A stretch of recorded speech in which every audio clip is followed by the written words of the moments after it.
Why is this thing flashing? Look down there, so it's not looking like it's flashing. It's still flashing down. Well, hey.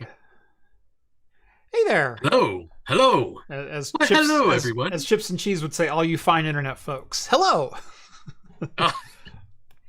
Hello, everyone. And we are live. Welcome to Talking Heads, everyone. Episode 397. Your once weekly live show for the latest in beer and tech news. I'm Jeff. And I'm Steve. Welcome to the show, everyone. Thank you all so much for joining us on this Wednesday night or in podcast form over on Spotify or wherever your favorite podcasts are found. If you've never seen the show before, we talk beer, we talk tech, we talk games, pop culture, entertainment, sometimes some Star Trek. All super chats are right on the air so long as they will not permanently demonetize the channel. We do drink alcohol on the show, and if you're drinking along with us, alcoholic or not, let us know in the chat and we'll give some early show shoutouts as we go along. Last but not least, if you'd like to take part in the super secret chat, in the even more super secret after party, think about joining the Patreon. Link is down in the video description. As a bonus, you'll get exclusive access to my Discord server, where you can chat with myself, John, Rhett, Steve, all the hosts from Talking Heads, and join the awesome community that hangs out over there. I like how it's the super secret after party. This is like the internet age of a speakeasy, right? You don't know how to get into the super secret after party. A little bit, where we drink cocktails and commiserate without the super secret passwords. It is a multi-step process. You are entirely correct. And so every night following the show, we have the YouTube live chat, and then there's also a Talking Heads channel that people live chat during the show on my private Discord. To get access to the Discord server, you do have to be part of my Patreon. It is paywalled. What that does is it keeps the trolls at bay. There's a moat surrounding my fortress that keeps the community nice. Once you're in there, you can join the Talking Heads chat. You can, stay tuned during the show, all that fun stuff. But immediately after the show, we do a live chat after party. Usually about 10 or 15, 20 minutes after the show goes dark, and I've had a chance to go get some dinner, I join in and we voice chat, video chat, until the wee hours of the morning. It's always a great time. Mm-hmm. And it's not even necessarily 100% related to what we talked about in Talking Heads. It goes in any direction. Oh yeah, that it goes all kinds of directions. Kinds of directions. So it is a great time. The way you get access to that, or just the Discord server in general, is join the Patreon. Link is in the description. Let's see. Should I announce what my big beer is now, or make people wait? I did. Do you want me to go first? If you want to go first. Okay. Yeah, go for it. All right. So I think I can play this. It's actually been a while since I've been on, a little bit over a month, because you've been on vacation and I've been on vacation and things like that happened. So my beer fridge is kind of empty. So I had to go to the liquor store, and the liquor store where I live their beer selection's it's okay. Not that good. It's okay. It's okay. But, and I said this before, I'm noticing that the era of the 16-ounce cans is going away. Yeah. And the era of the tall boy, the 19s, the 19s, yes, are returning. And that's all I can find of beer that I have not had yet. We're all in tall boys. Yes.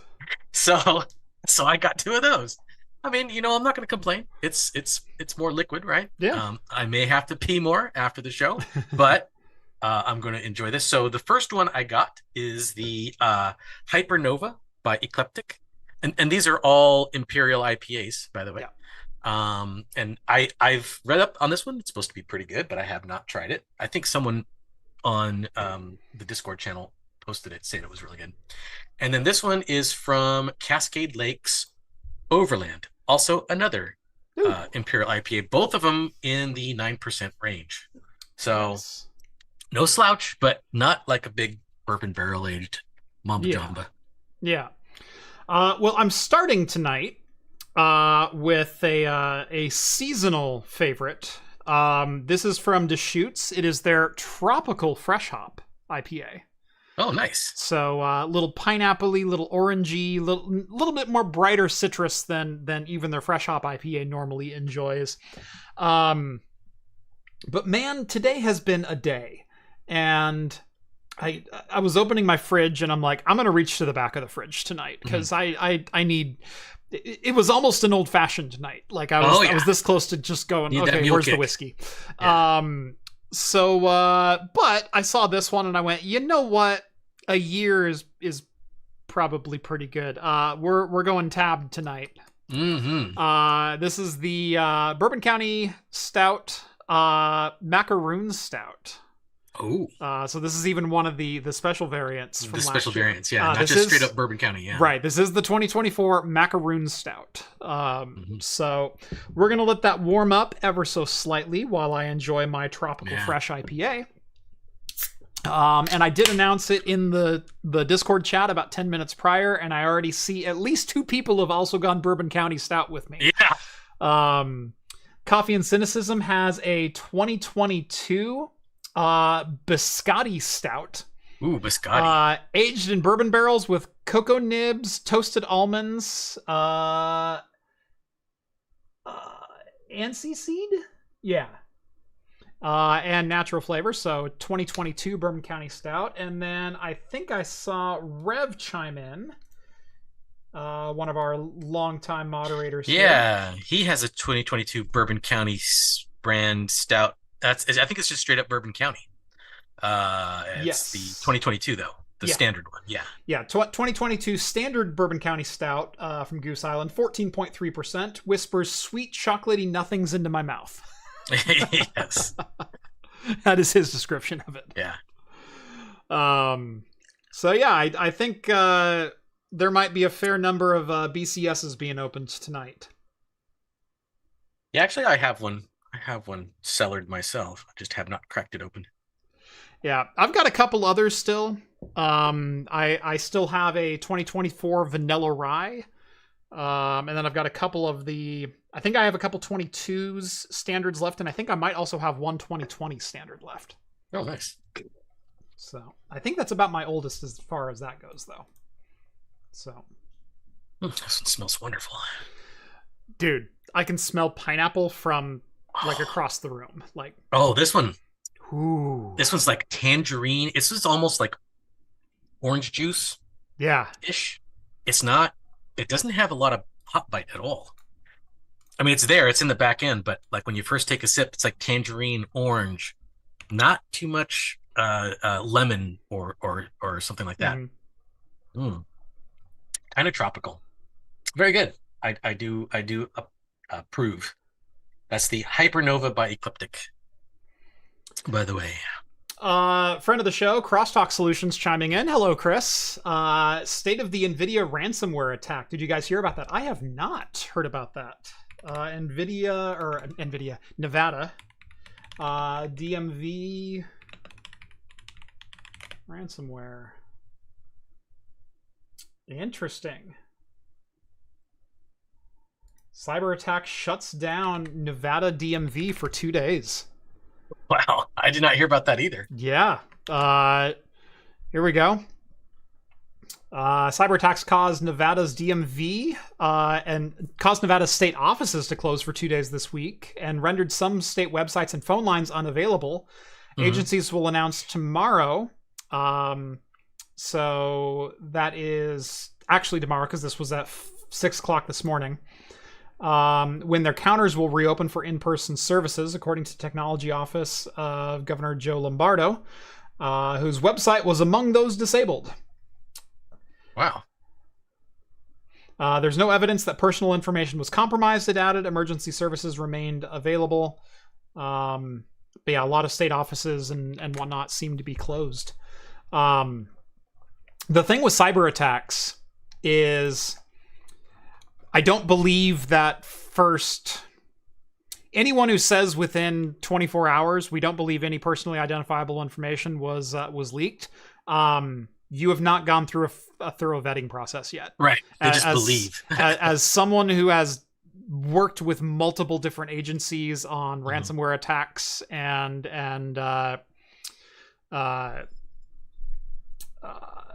recovery services for such and things like that. There are some variants of ransomware which, while they are encrypting, they also upload your files, bare data to waiting servers. They will target Excel documents and upload those. They will target images and upload those. So basically, how much data can we exfiltrate and how quickly can we do it? I want the ransomware to upload my spreadsheets of my rankings of Star Trek episodes. They can, right. They can steal that. They may not want to release it though. I might be embarrassed. But hey, you know what? That's the chance I'm going to take.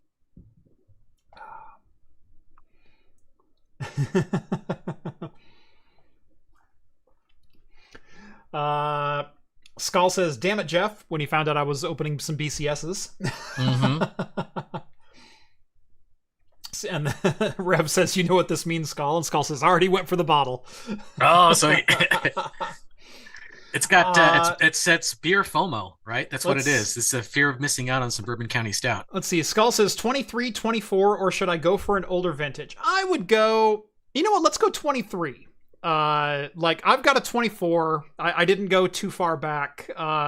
Rev and Coffee both opened a 22. So I think a 23 is kind of right in that mix. You got to save the older vintages for the after party, for something special. Right. Yeah. Right. So yeah, I think we'll I think stick with the 23. I think that's a good choice. Why should I change my Google password? Great question. We'll get into that in just a minute here. Actually, let's go ahead and dive into that right now. We already talked about ransomware a little bit. Yeah.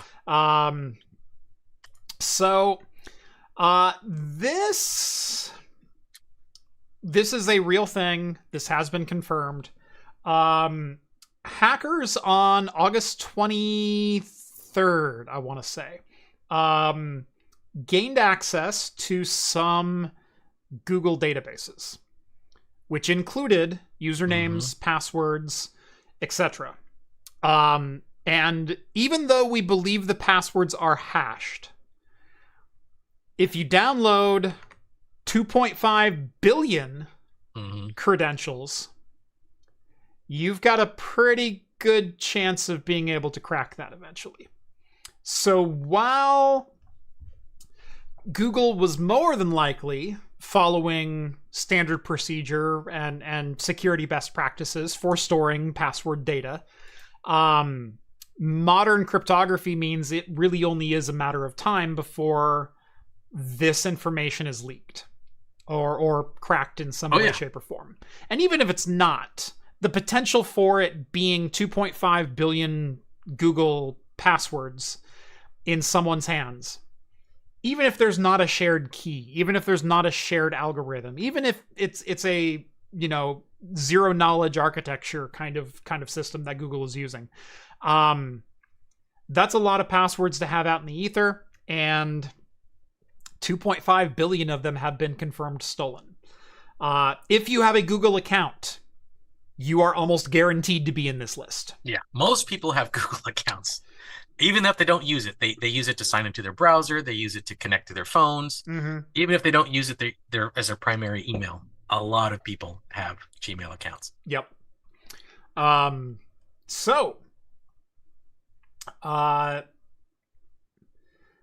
Original story is actually from the 18th, so a couple days earlier. If you're a Gmail user, you need to be particularly careful right now as criminals are currently targeting Gmail accounts. Hackers from a group called Shiny Hunters were recently able to gain access to Google's Salesforce database systems. Google has confirmed the attacks and states the general data, like customer and company names, were leaked, but not passwords. The resulting data leak means that users of Google services, including Gmail and Google Cloud, are now at risk of falling victim to phishing attempts. According to statements we've received from Google, as this is according to PC World as of August 27th, so this morning, the leaked data and phishing attacks are two different incidents and should be considered separate. The data breach involved only a limited set of basic business contact information used to communicate with potential advertisers. The phishing attacks on private users are said to be unrelated. However, users should still take the warning of potential phishing attacks seriously.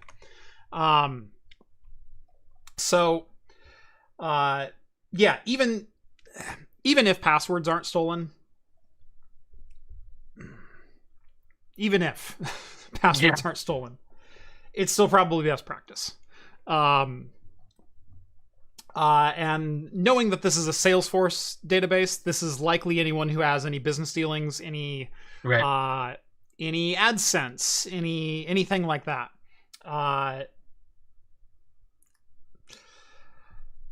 It's still probably best practice. Like, again, even if they're hashed, even if they didn't get passwords, even if they didn't, it's probably a good idea to change it. Oh yeah, I'm even going to change my untapped password just in case. I don't want to see them. I don't want to see them how many times I check in my beer. Right. I did go through the process of, all right, let's go ahead and re-authenticate all of my Google accounts. Let's make sure everything. Let's sign out of all devices. You can go into your Google Control Panel and you can force sign out of every device and force new tokens for all your devices. When I heard about this, I did that. I then went through the painstaking process of recreating passwords for a not insignificant number of accounts. Because as a business that primarily uses Google Workspace, I have multiple management accounts for multiple different purposes. Yep. And so, yeah, my merch email has an email account on my domain. My business contact is one. My business management is another. My YouTube management is another. My OpenViro is another. You know, like you just go through the list going, holy crap. And that's not even including my personal accounts.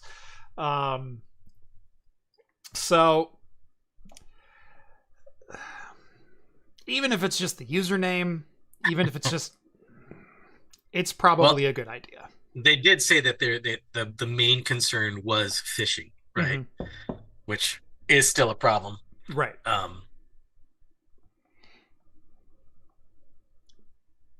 Yep. Yeah, there's a lot of grandmas out there that are going to be vulnerable to phishing schemes. Yep.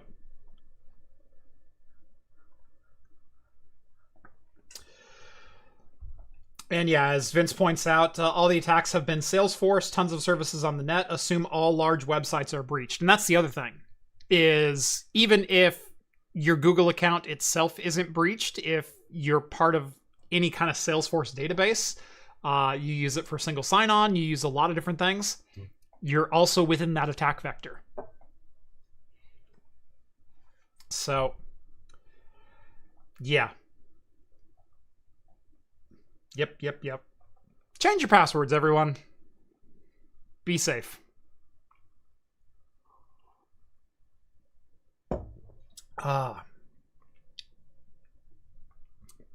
So I could do with this beer being just a little bit sweeter. Oh yeah, just a tad bit more. Just a touch. Super vibrant pineapple. Like, I opened the can and poured it at like arm's length on my table here, and it's just, I'm smelling pineapple. It's like a potpourri infuser on my desk. That's the tropical squeeze, right? Yeah, that's the tropical fresh hop. The tropical fresh hop. Yeah. Tropical fresh. I think I know I've had that one before. Yeah. But yeah, the flavor wise, it's almost a little bit too dry with this much citrus.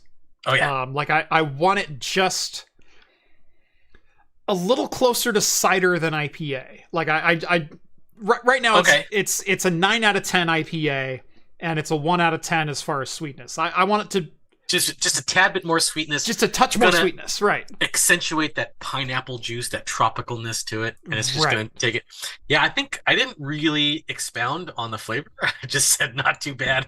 I gave it like 3.5. So I apparently liked it, but I did say that tropical notes were very prominent. Yeah.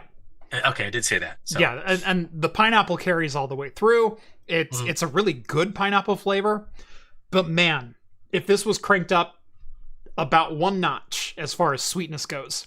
It'd be perfect. Oh, what they need to make an imperial version of it. That's what they need to do. Yes. If they made an imperial version of that, that would sell like gangbusters. That would be really, really good. I agree with that.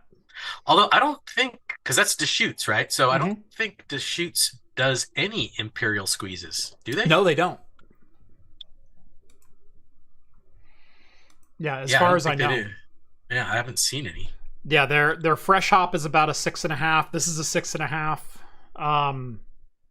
Yeah, even they don't do really any imperials. I know they must do some imperials, but maybe not IPAs. Not from their mainstream. Well, because they do the tall boys. Yeah. Too. They do the 19 ounces, and I think those are 9%. Let me see. 7, 7, 8. There's a fresh squeezed old fashioned. What? It's called fresh squeezed old fashioned. It's 8.1% from Deschutes.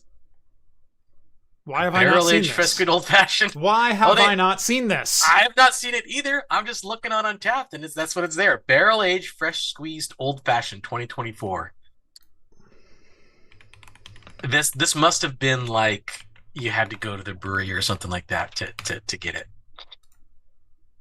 Inspired by our citrus fresh squeezed, this hop forward ale gets an old fashioned twist with sweet orange peel and bourbon barrel aging. Go away. What the crap? Yeah.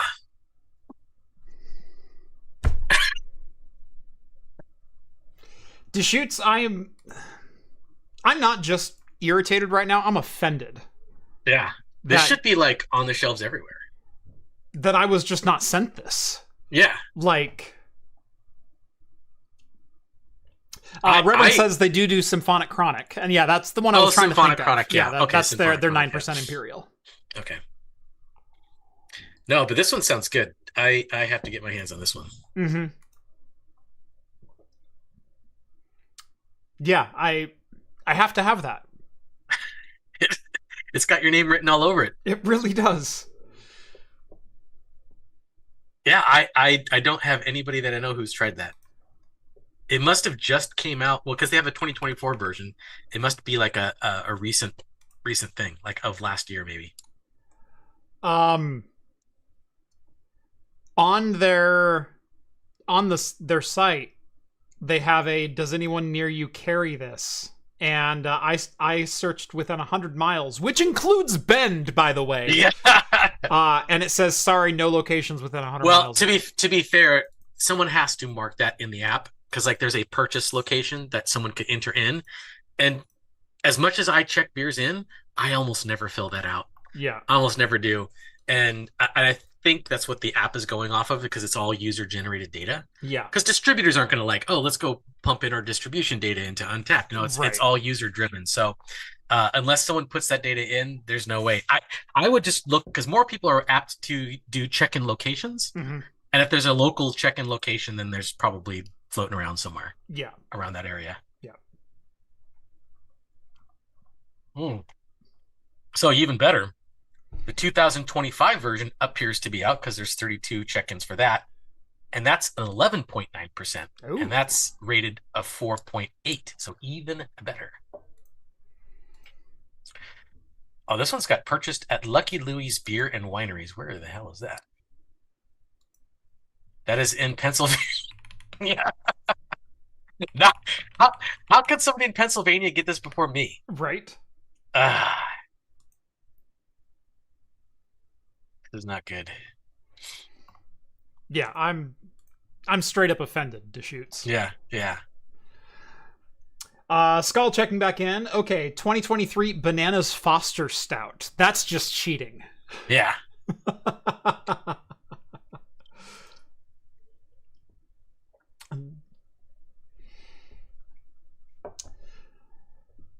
And Mr. Tech Potato chiming in. Wee GB10. Woohoo! Nice. We'll be talking about that momentarily. Let's see.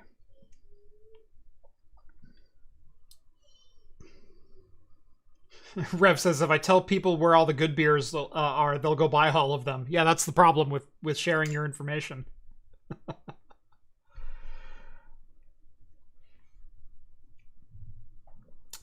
This is a good question. The one Kia says, "Good evening, gentlemen. What's your preferred etymology for Star Trek fan? Is it Trekker or Trekkie?" I think, well, because they had a documentary that came out, I want to say many, many years ago, and it was Trekkie. It was Trekkie. Yeah. It was Trekkie. Yeah. I have never liked Trekker. I have always liked Trekkie. I think Trekker is too close to Trucker. You don't want to get those two confused because they're not anyway related. I don't really think that's my problem with it. I think Trekker, thinking as a kid in the 90s, who, when Star Trek conventions started to be a thing, Trekker sounded like old Star Trek only. You know, none of this new generation crap. Right. What is this, Deep Space Nine? They're not even going to space. Yeah. It sounds, for me, Trekker was always like the original series and nothing else. For me, Trekkie was all-encompassing Star Trek fan.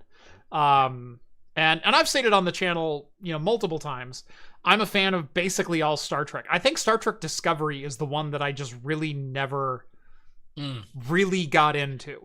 I watched most of it, and there's a reason why I didn't get into it. It felt the least Trekkie, of all the Star Treks. I think it's a good sci-fi film. Yeah, I didn't think it was bad sci-fi. Show. It's not a good Star Trek. And then anyone who hates New Trek, they stopped watching at Discovery anyway, but Strange New Worlds, Lower Decks, and Picard is some of the best Star Trek that's ever been made. Yeah, I actually... Specifically season 3 Picard. Season 3 Picard is excellent. Strange New Worlds I've been catching up on that lately, and actually really, really liking a lot of... I wasn't a huge fan of the musical episode. I thought that was a stretch, but I loved the Lower Decks crossover. I thought that was really great. I haven't watched the Muppet one yet. I don't know if that one's even out yet. I don't know if it is either. I haven't watched any of season 3 yet, and it's not necessarily by I don't want to watch that. I have been so busy, and I have been on the road for so long. So I was in the Bay Area twice this last month for almost 2 full weeks. One of them was there for work-related stuff, and then another one was also for work-related stuff, but only for a day. But since I had to go back there, my family and I turned it into a 2,000-mile road trip, and so we drove down to the Bay Area. We stayed there for 4 nights, and then we drove back up Redwood Highway, up 101, and drove through the redwoods and everything else. That's a great trip. And that was so much fun. Yes. I got back this last Thursday. It's partially why we did a Talking Heads on Tuesday last week. Wednesday was our last day staying in town, and then Thursday we started driving back. We spent all day Thursday traveling. Went into San Francisco, took the kids down by the pier. We had some fantastic lunch. We walked around there for a little while, enjoyed the sunshine. We drove over the Golden Gate Bridge. We stopped at one of the lookout points there, got some cool pictures. And then just kind of tooled our way up 101, stopping wherever we felt like stopping and seeing some really, really cool things. I've driven the entire length of 101 in Oregon, but I've only ever gone to Crescent City and then back north on 101. And so getting to go from San Francisco all the way up to Crescent was a heck of a lot of fun. So, there's a lot of cool stuff along the way. I mean, north of San Francisco, there's a ton of wineries to hit up. I don't know if you stopped at any wineries or anything, but and then you start hitting the lower end of the Redwoods, the Valley of the Gods. It's really, really cool. We went camping there once. It was quite fun. No, I don't know if your girls had a lot of fun, or your kids had a lot of fun. But my son, when we took that trip, when we were done, he's like, "You know what, Dad? I think I like nature now." They had a great time, especially when we went to the Redwood National Park up 30 minutes south of Crescent is where we really stopped, and we walked around for like an hour or so. They have a sign that just says "Big Tree," and then they have another sign that says "Even Bigger Tree." Did you go to, what is it, Trees of Mystery? Did you guys stop there? We didn't do Trees of Mystery. No. We did take one of the offshoots for Avenue of the Giants, and did a little 15-mile or so trek through there, but not the ones where we could drive through. We couldn't determine exactly where the one that you could drive through was at. I think because I know one of them had fallen over, the old long-standing one had fallen over at one point in time. I don't know if there's a new one. I don't know. There might be, but I didn't do it last time I was down there either. But no, the one that we stopped at, we got like a lot of really good pictures at, was the 23-foot diameter. That, and there's a whole bunch of blown down ones right by there too, and so you're walking by and there's like a 17-foot stump. Well, that's the because we did stop off at the Tree of Mystery. It's just because it was kind of fun. And in there they had some pretty neat ones where they had some redwood trees where lightning had struck them, and the most of the tree was still there, but the middle had been burnt out, but and the husk was still out there. So that was kind of interesting. You could just see kind of like a hollowed out tree stump because it got burnt in the middle, but the outside stayed there.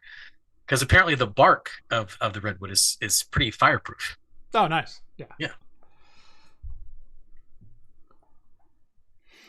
In fact, now that you say that, there were a couple trees that looked like they were completely hollow on the inside, but they're still standing, and they're like 12 and 15 feet tall. But they're like shells of what was left. That's exactly what it was. It was from lightning striking them, and the middle burning, but the outside not, because the bark is highly fireproof. Oh, and as we were driving in, there was a herd of elk sitting on the side of the road, and so like 15 feet from the car, there's massive racks for elk sitting right there. You could say that in the car with kids in there. Hey, look at those massive racks, kids. Right, exactly. Yeah.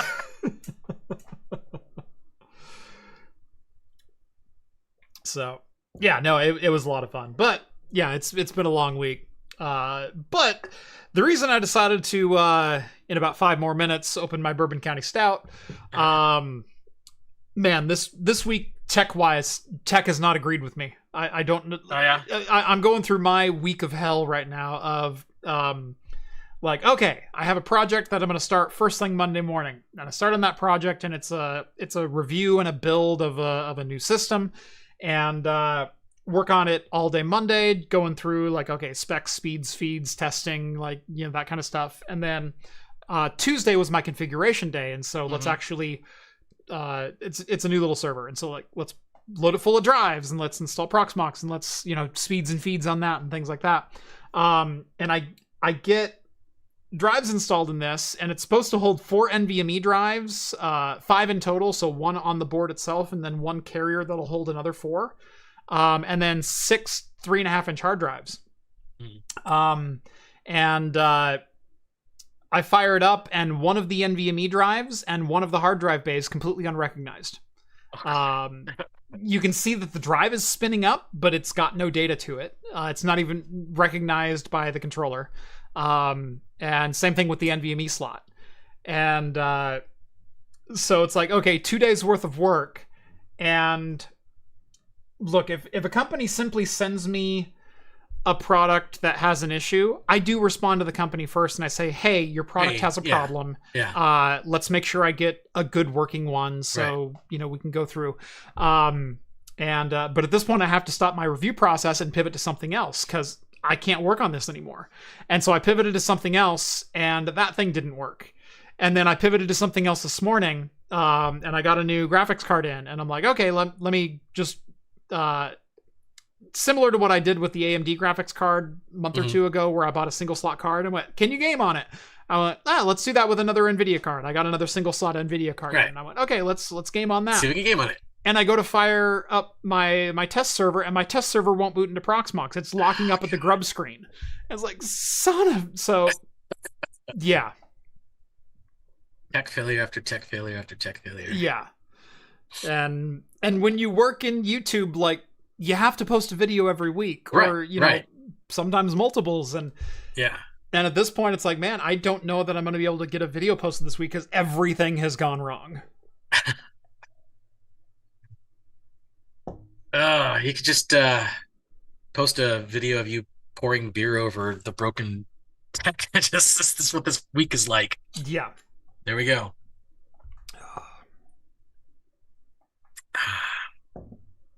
So when I started the show and said this was almost a whiskey show, that's why. That's why. 4 p.m. was the grub failure on my Genoa box. Oh yeah. And I think it's actually down. So I put 2 graphics cards in that system. I put an RTX 4000, which is the single slot graphics card that I wanted to test, and I went, how does this compare to my other Turing card, an RTX 2080? And so I dropped a 2080 in there as well. I think some setting in the BIOS or the PCI Express cards themselves is interfering with Grub, because it's locking at the same point every single time, regardless of what OS is trying to load. So I think pull the 2080, it'll probably work. But at 4 o'clock, it's like, all right, I need to do something. I need to start thinking about live show. So yeah. At least you're not having to deal with an HP inkjet. Actually, I have a printer here at home. It's an HP black and white LaserJet. But it's also it's like an all-in-one thing. Yeah. So we can use it for scanning. We can use it for printing. And that has not been wanting to grab paper for the last 2 months. And so it has paper in it. The little rubber wheels are not sticky. Yeah, anymore. The rubber wheels are tactile, and so been trying to work through that, and it's like I can get it to work, but my wife tries to print out like invoices for shipping for our merch store, and 9 times out of 10 it won't grab paper, and so you have to go there and feed a paper into it manually. And then if you don't get the next one in right at the right time, it errors out. You have to lift the lid on the printer and close it back down so it thinks you did something, and then it'll try to feed again. So how old is that printer? Like a year and a half, maybe 2 years. Oh gosh, really? Yeah. Okay, that's old. Too. Yeah, for the tactileness of the rubber wheels not sticking. Yeah. Or not picking things up. There's something else going on. Yeah. So yeah, I've had printer issues for the last 2 months as well. It's been driving me nuts. Yeah. What else? I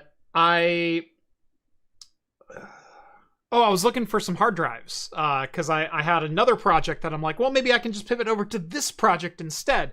And I went, okay, to do this project, I need a couple large capacity SSDs.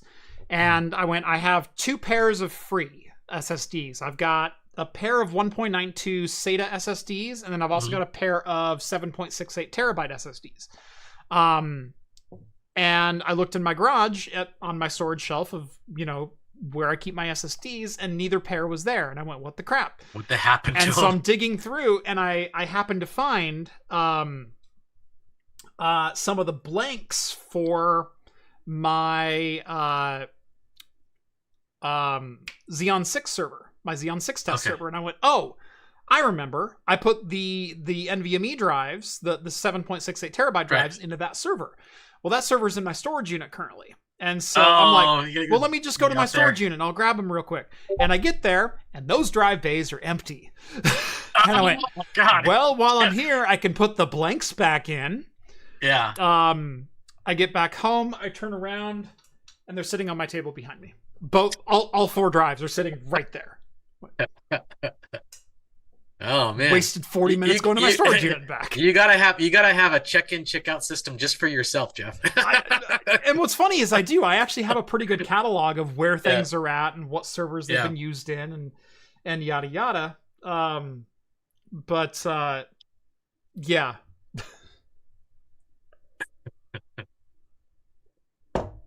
No, it's okay. I've done the same thing too. I had lost for like 6 months a spare laptop. I have no idea what happened to it. I finally found it. I was cleaning out my closet. I'm like, oh, that's right. I put it in here thinking that I'll eventually get back to it. Yeah.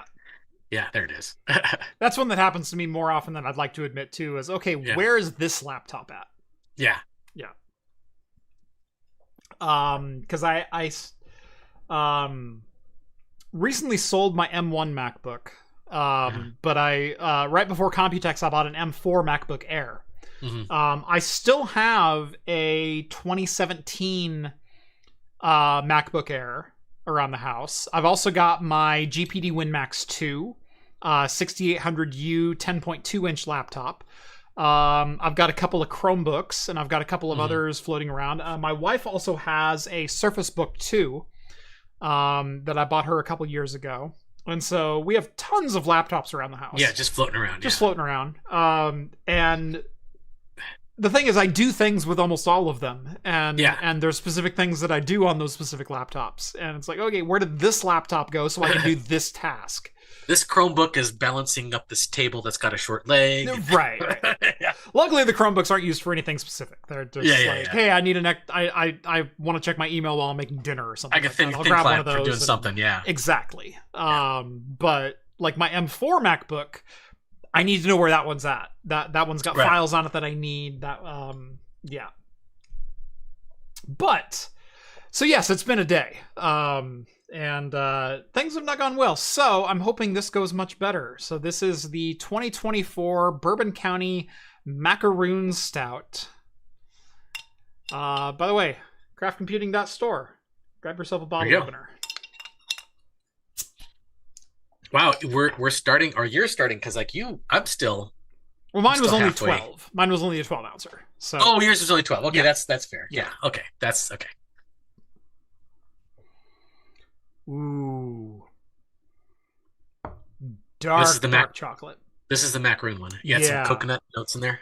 Coconut for sure. A little marshmallow. Ooh. Creamy. Yeah.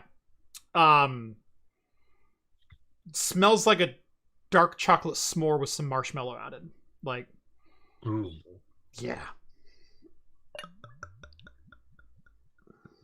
Oh, thick and juicy. Very. Oh, look at how thick. That's like motor oil dark. Very viscous. Not black, but certainly thick. You can tell. You can just tell on the screen.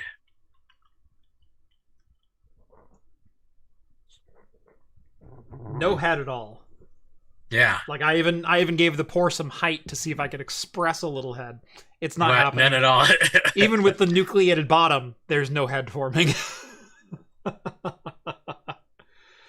So 2024 Goose Island Bourbon County Stout Macaroon.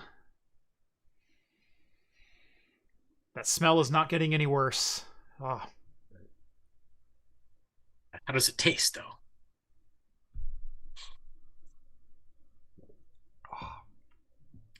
Oh man.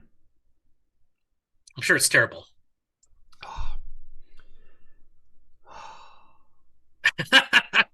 Are all their troubles just melting away now? This is kind of washing away. It's cleansing. It's a cleansing of the technical spirit. That's the beer version of a moon pie. There you go. Yeah. What's funny is all the right elements are absolutely there. You can pick out the dark chocolate, the marshmallow, the coconut, the little bit of biscuit, like just the little cookie-ish bit of, or something like that. Yeah. A little bit of breadiness, like a toasted breadiness, right? Like a Danish cookie, kind of flavor. Yeah.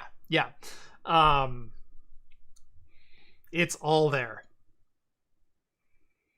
Actually, I just had I think last week, I had a butter cookie flavored beer that did really much taste like a butter cookie, to the point where I didn't like it. it was too on the nose. I wouldn't say too on the nose. I'd say like it's too artificially flavored. It's like obviously it put an artificial flavoring in there to get that. Yeah. Because these were not like normal beer flavors. Like butter cookie is got butter, like a real flavor of butter cookie's got butter in it, and you can't put butter in beer. So I'm like, ooh, there's got to be like a ton of artificial flavoring in here. So yeah. I mean, like I didn't hate it, but I'm like, I don't know, man. Yeah. Yeah, that is. Skull chiming in says the macaroon was one of my favorites of 2024. Yeah, it is up there. I've had the standard and I've had the vanilla rye so far, and I have one vanilla rye left. And when I had the vanilla rye, I said this is still young, and I think I had that back in March. Right. And so 6 months in the bottle wasn't quite enough. It needed some more.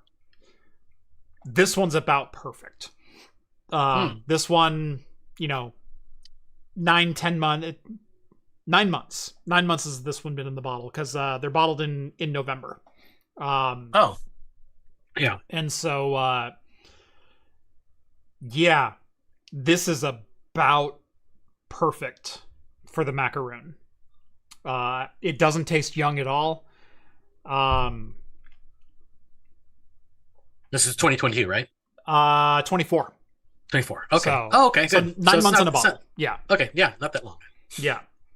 The interesting thing is I'm not tasting any barrel.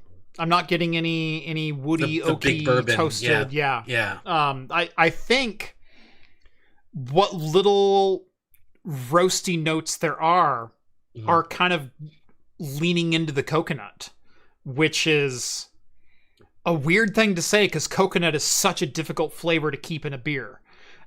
We talk about that all the time for a lot of different beers.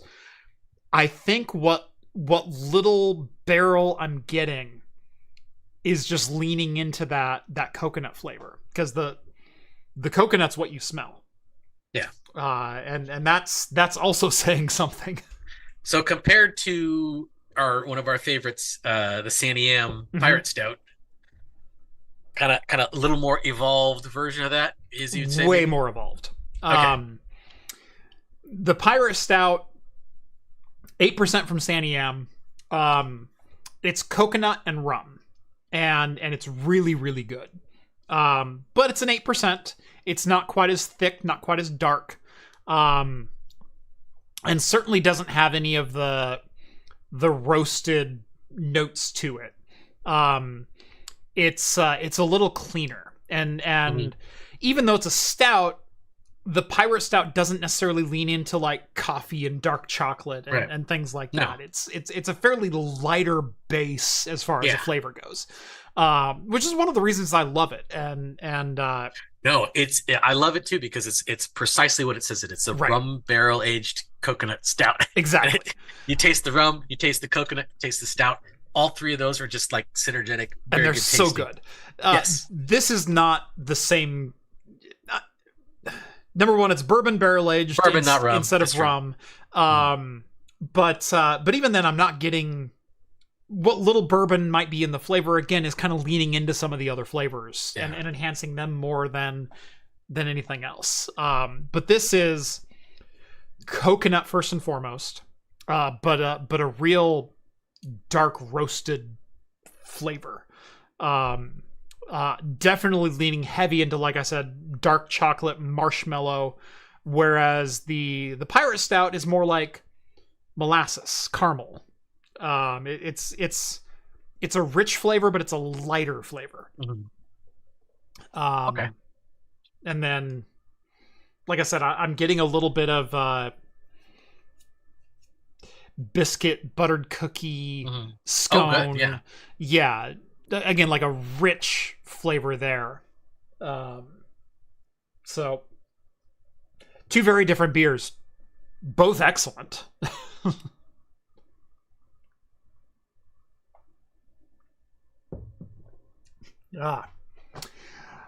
All right. Feeling better? Feeling loose? Feeling loose. Ready to go on? Feeling good. Yeah. NVIDIA finally cracked the hood on Project Digits, otherwise known as DGX Spark, otherwise known as their GB10 system on chip, at HotChips 2025 this week. And we already knew, I think, probably 95% of what's in this list, but now we have some official numbers to talk about. Now we have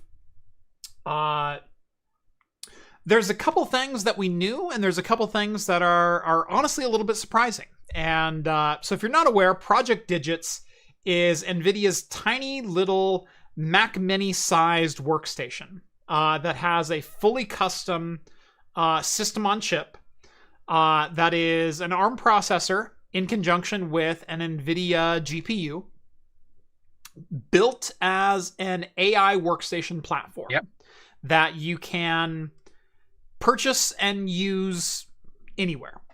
It has a fairly lightweight footprint, and it's only a 140 watt TDP system, or 140 watt TDP chip, so probably 150, 160 total system draw once everything's all considered. It is ARM based. We have not heard any real word on what exact operating systems will have full compatibility, although we do know Windows for ARM is a thing. Who knows if we get full driver support for that. But primarily, I'm assuming this will be a Linux-based OS if you're looking at anything. You get 20 ARM cores provided by MediaTek, as well as 6,144 CUDA cores of NVIDIA Blackwell GPU, which might sound familiar, and that's because it is, and that's because the RTX 5070 has 6,144 CUDA cores of NVIDIA Blackwell architecture behind it. However, that's not the full story, because this is potentially a Blackwell Plus, because this is not 5 nanometer, which is what all of NVIDIA's Blackwell GPUs are based on. This SoC is built 100% on 3 nanometer TSMC. So a little bit of a die shrink, a little bit of maybe an efficiency shrink coming on this SoC. The other difference is, rather than using GDDR6, GDDR7, this is using 128 gigabytes of LPDDR5X. So desktop / laptop system memory versus graphics card memory. But the 128 gigabytes is a fully unified configuration, which means you can utilize it for system memory or for graphics memory. Or you can use it for graphics memory, yeah. Which means 110, 120 gigabytes worth of GPU memory with Blackwell-based architecture. That's kind of a big deal. The other thing that this is coming with is an NVIDIA ConnectX. ConnectX 7 that you can use to both go to LAN Ethernet or cluster multiples of these together. Oh wow, yeah. Over 200 gigabit network, 200 gigabit Ethernet. So there's 2 ConnectX 7 ports built into this as well. So yeah, the ability to cluster these together is also not to be overshadowed.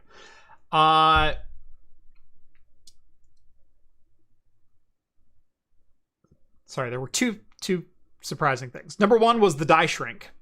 Yeah, that was one. And I'm trying to think of what I wrote this down. Hold on. Oh, there was some worry that this would be a fully integrated solution and it would only work with like certain NVIDIA programs or protocols or whatever else. While this is 2 dies on one package, there is an ARM 20-core processor on the same package as the NVIDIA 6144 CUDA core Blackwell die. And they are fused together. The system sees the Blackwell GPU as simply a PCI Express device. So that means you can virtualize it, and SRIOV is enabled. So you could also divvy this up with virtual machines. Wow. A la vGPU. And they can be clustered. And they can be clustered and virtualized. Yeah. So yes, SRIOV is fully supported and officially backed inside of this system. You get 128 gigs of unified LPDDR5X memory. And The ARM core is 20 cores, MediaTek 3 nanometer ARM core. It's in essentially 2 NUMA nodes, or 2 clusters of 10 cores. Each core does have its own dedicated L2 cache, and so they are fully independent CPU cores. And they are ARM v9.2 architecture. And we do know they're off the shelf, although we don't know exactly which off-the-shelf ARM core NVIDIA is utilizing. Are they Cortex? Are they Neoverse? Are they whatever have you? That's about the only thing we really don't know yet. One thing we do know is the LPDDR5X is running at 9,400 megatransfers per second, allowing for on a 256-bit bus, allowing 301 gigabytes per second of memory bandwidth.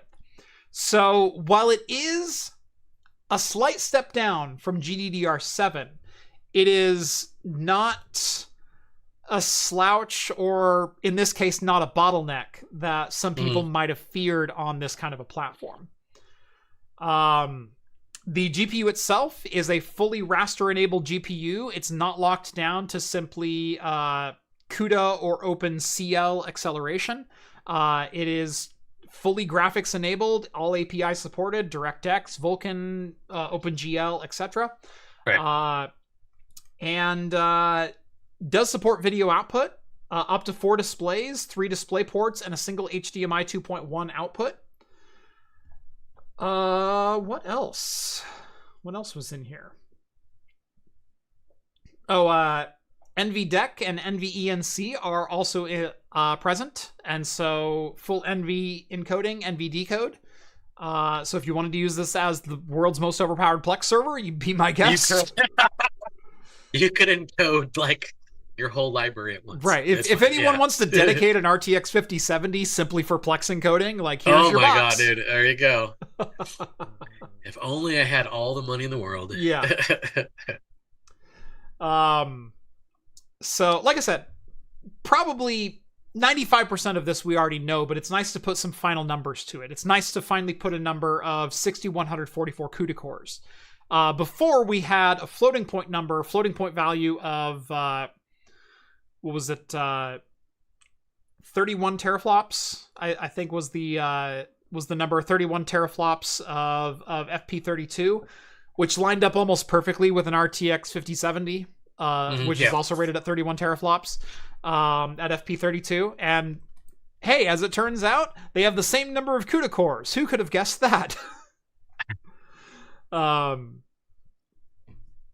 So, yeah.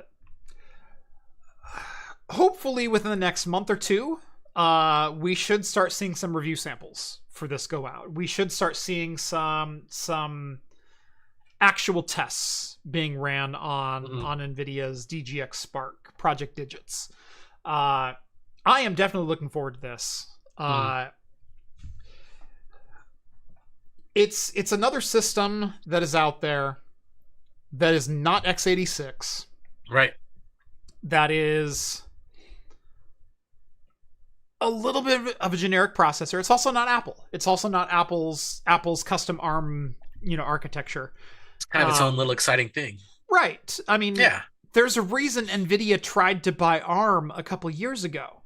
And it's because they wanted to compete with Intel and AMD when it comes to the CPU front. Now, while that purchase was ex-nayed by FTC and other commissions in the EU and things like that, an ARM NVIDIA CPU SoC is still a very powerful thing, and I think could definitely shake up the market. Do I think this is going to necessarily shake up the market at $3,000 or $3,500? Probably not. Yeah. That being said, the workstation market, maybe. I mean, as powerful as this is, yeah. I mean, it's gonna be interesting to see. Now, I know you partner with NVIDIA quite a bit. Now, have they give you any promises to give you out a sample box or? You don't know, or you can't say? I don't know if I can say. Okay.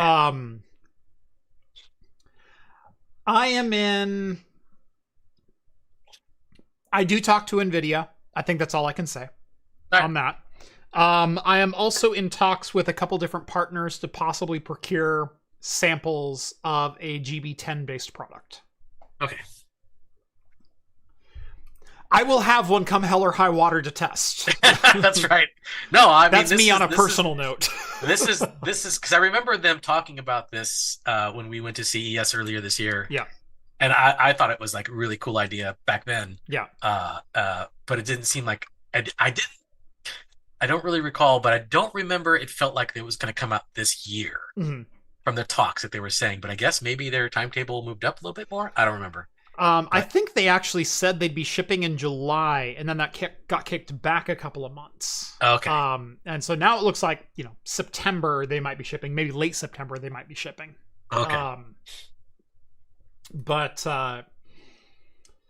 Yeah, it's definitely a product that has been top of my mind for a while since it was announced. Yeah, all the way back at CES, during the Blackwell announcement. Yeah. So Serger Rewind says, I'm going to buy one of these just to play NES games on. Yeah. Just to make everyone Engies. Yeah. Yeah. I am going to do some AI testing on one. I'm also going to just play games on it. And now that I know SRIOV is officially supported, I'm going to make a vGPU box out of this thing. I know that's what you're going to do with it. I think everybody knows what you're going to do with it. Yeah. The really interesting thing, the one that's coming, is there's also a high-end workstation coming out that didn't get like an official project name, but there is a GB300 based system that is also coming out. Dr. Cuttress, are you still in chat? Do you know if the GB300 based system also fully supports raster?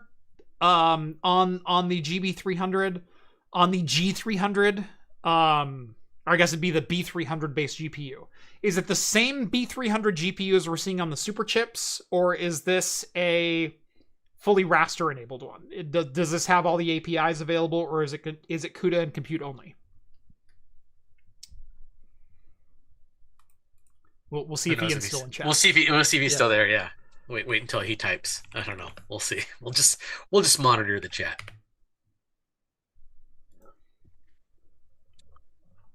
But I think I finally finished my beer here. Nice. Because where I normally go is Tech Power Up, but Tech Power Up only has the GB300 Blackwell Ultra, featuring 288 gigabytes of HBM3E memory, 1400 watt TDP, and then they don't give the actual spec list. They don't say which APIs are officially supported. If my memory serves, the GB300 based workstation that they're coming out with is not going to be raster enabled. It's going to be 288 gigabytes of HBM3E and a 72 core Grace CPU. But they will still rely on an add-in graphics card for your graphics output in that workstation. Oh, so really? You'd be adding in a 6000 Pro or 5090 or whatever have you. Yeah.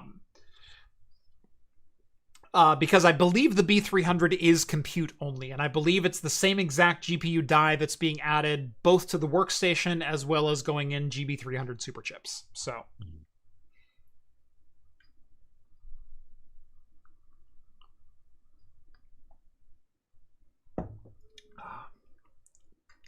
That beer is not getting worse. Oh my god. Okay. So this is my Outlander. This one's weird. So this one does say it's an IPA. It does say it's an Imperial IPA. This is Outlander by Cascade Lakes Brewing. Mm-hmm. But look at how red this is. Can you see how red this is? A little bit. Your shirt is also behind it. Well, okay, so I got a green screen behind me, so I put it behind me. It's okay, green. But yeah, just trust me when I say it's very like it's almost like Dawn of the Red type of color. I like that color. Yeah.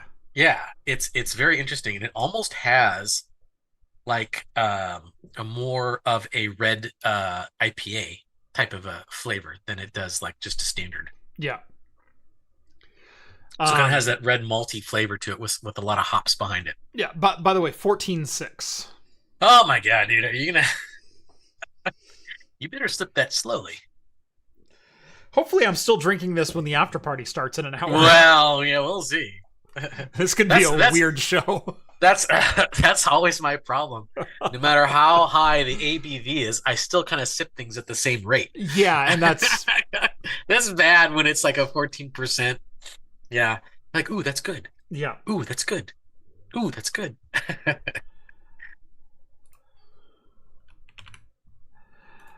I'm just gonna DM Ian right now. Oh, okay. Yeah, he might be like just having us in the background. I don't know.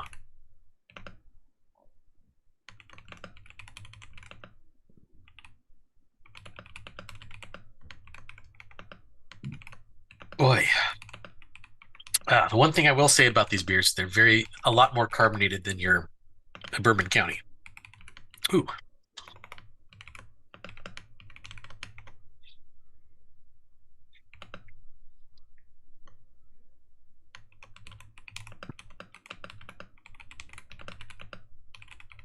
Okay, well.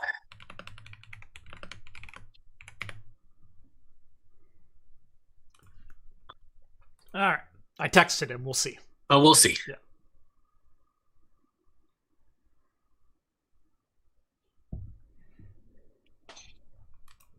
Payman says, I wonder why MediaTek is involved. NVIDIA has an ARM license, right? NVIDIA does have an ARM license.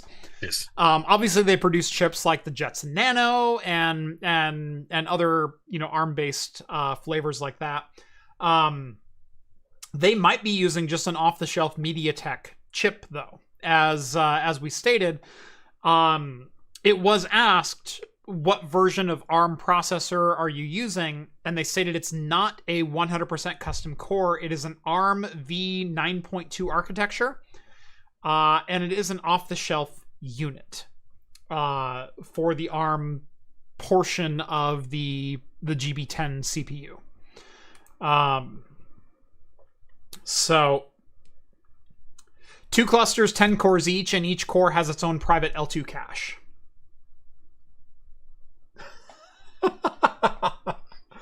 Dear Dr. Cuttress, it's been a fortnight since I've heard from you. It has to be like my heart weighs heavy in my bosom with yeah. Who is the Civil War narrator? Right. Yeah. Ugh.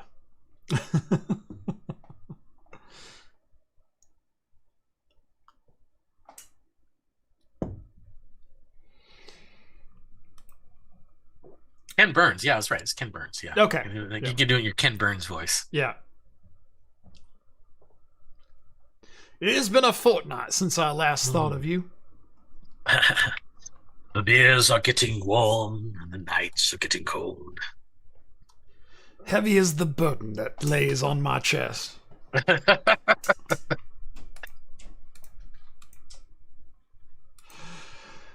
Oh. All right, what else we got to talk about tonight? Oh, my goodness. Oh, Pebble. Pebble. You remember Pebble, right? Oh, yeah, the watch guys. Yeah. Yeah. I had a Pebble way back in the day. I did too. I had one of the original Pebbles, actually. 2012-ish. Yeah. I had an original Pebble, and then I later bought a Pebble Steel. And if my Pebble Steel was still functioning, it would still be the smartwatch that I wear today. Like, no questions, no hesitation. It would be the smartwatch I wear today, even though it didn't have a heart rate monitor. It didn't have an EKG. It didn't have anything. Back then, it had almost nothing. It had almost nothing. It was an e-paper display that showed notifications. Yep. And you know what? Yep. That's all I want out of my smartwatch. I still liked it. I still liked it back in the day. Yeah. Yep. So obviously Pebble went the way of the Dodo, being sold to Google, and then they did nothing with it. being sold to Fitbit, And they did nothing with it. And then later Fitbit was bought by Google, and then lots of things transpired. Anyway, we talked about this a couple of months ago on the channel that Pebble is coming back. There's been a couple of things that have happened there. So the original creator of the Pebble, Eric Megakovsky, has started a new company called Core Technologies, and they are bringing the Pebble back. How are they able to do that, you ask? I thought that was a Fitbit / Google property. Yeah. Well, he got in touch with the right people at Google and said, hey, are you going to do anything with this? And they went, no. And he goes, would you mind just open sourcing the Pebble OS? Because we'll use it. And they went, all right. Sure. I don't know how he got that to happen. I don't know whose phone number he has over there. Yeah, I was going to say, like, big companies like Google just don't be like, yeah, that's fine. Just use our intellectual property that we purchased for millions and millions of dollars. Right. Go ahead. That's fine. You can have it for free. Yeah.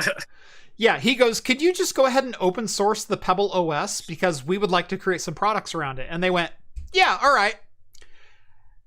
And so the Core Time 2 and the Core Duo 2 were born as brand new products that will run the Pebble OS.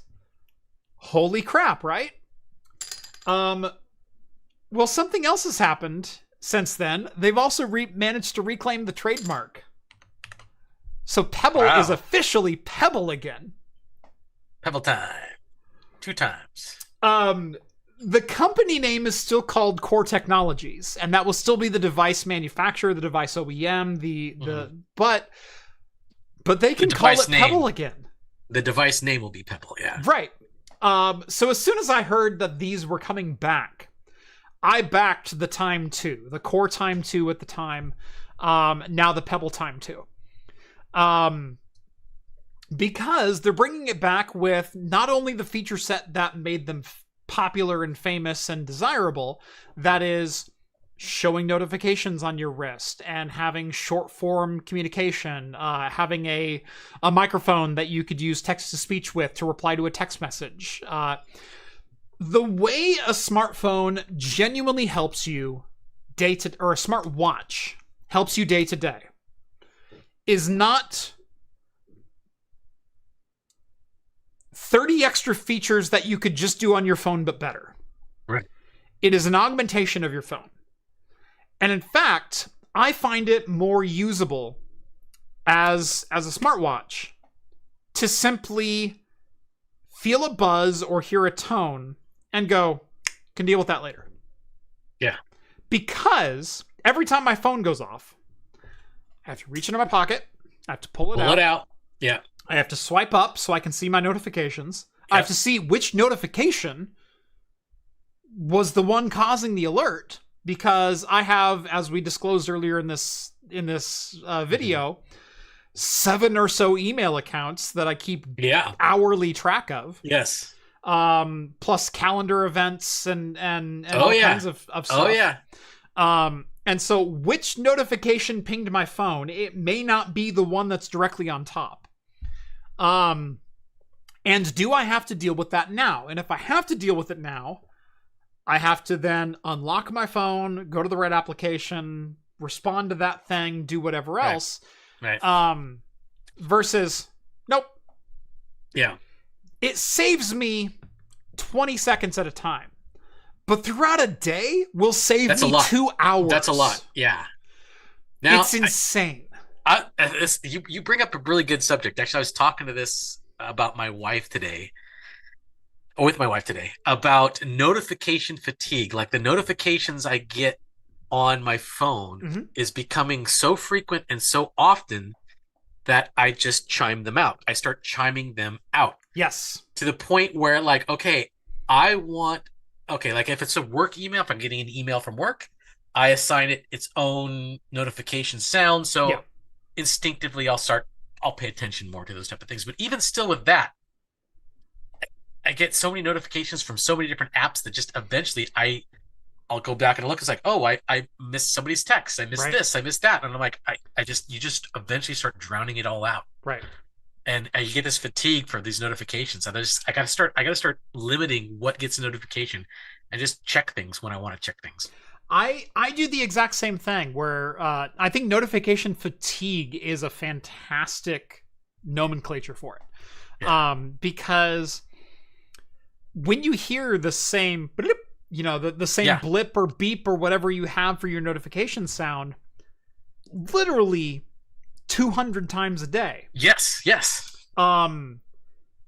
You're and 190 of them don't necessarily need your attention in that second. Yeah. You're gonna start tuning them out. Mm-hmm. And that's unfortunately exactly how things slip through the cracks. It's exactly how things slip through the cracks. The thing that I loved about my Pebble Watch was it wasn't trying to replace features of my smartwatch or of my smartphone. Yeah. It was simply telling me, hey, someone emailed you and here's a snippet of that. Yeah. Someone texted you, here's a snippet of that. It was letting me know whether or not I needed to further divide my attention. It was letting me know this notification that just came in, you either need to pay attention to now or you can save until later. But it did it in a way that is so easy and natural that you go zip and you go, nope. Boop. Gone. You can tell in half a second whether or not you need to deal with that notification right then. And so if I brought up my watch and I go, email, oh, it's an ad, click. Notifications cleared, and I'm good to go again. It doesn't take me out of whatever I'm doing to check my watch. Yeah. What does take me out of what I'm doing is if I hear that notification, reach into my pocket, swipe my phone, find the notification that buzzed, and then go, oh, well, now I'm 10 seconds removed. And I know that doesn't sound like much, but that is so much for someone who has ADD. Well, okay, this isn't, I understand exactly what you're saying, and I found this very useful for me, but it's only useful when I'm on my desk at work. This is what I mainly use at work. And I hate to give Microsoft kudos for this, but they do have in Windows, I think they introduced it in Windows 10, but it's also in Windows 11, is their phone link app. And it actually will link to your phone.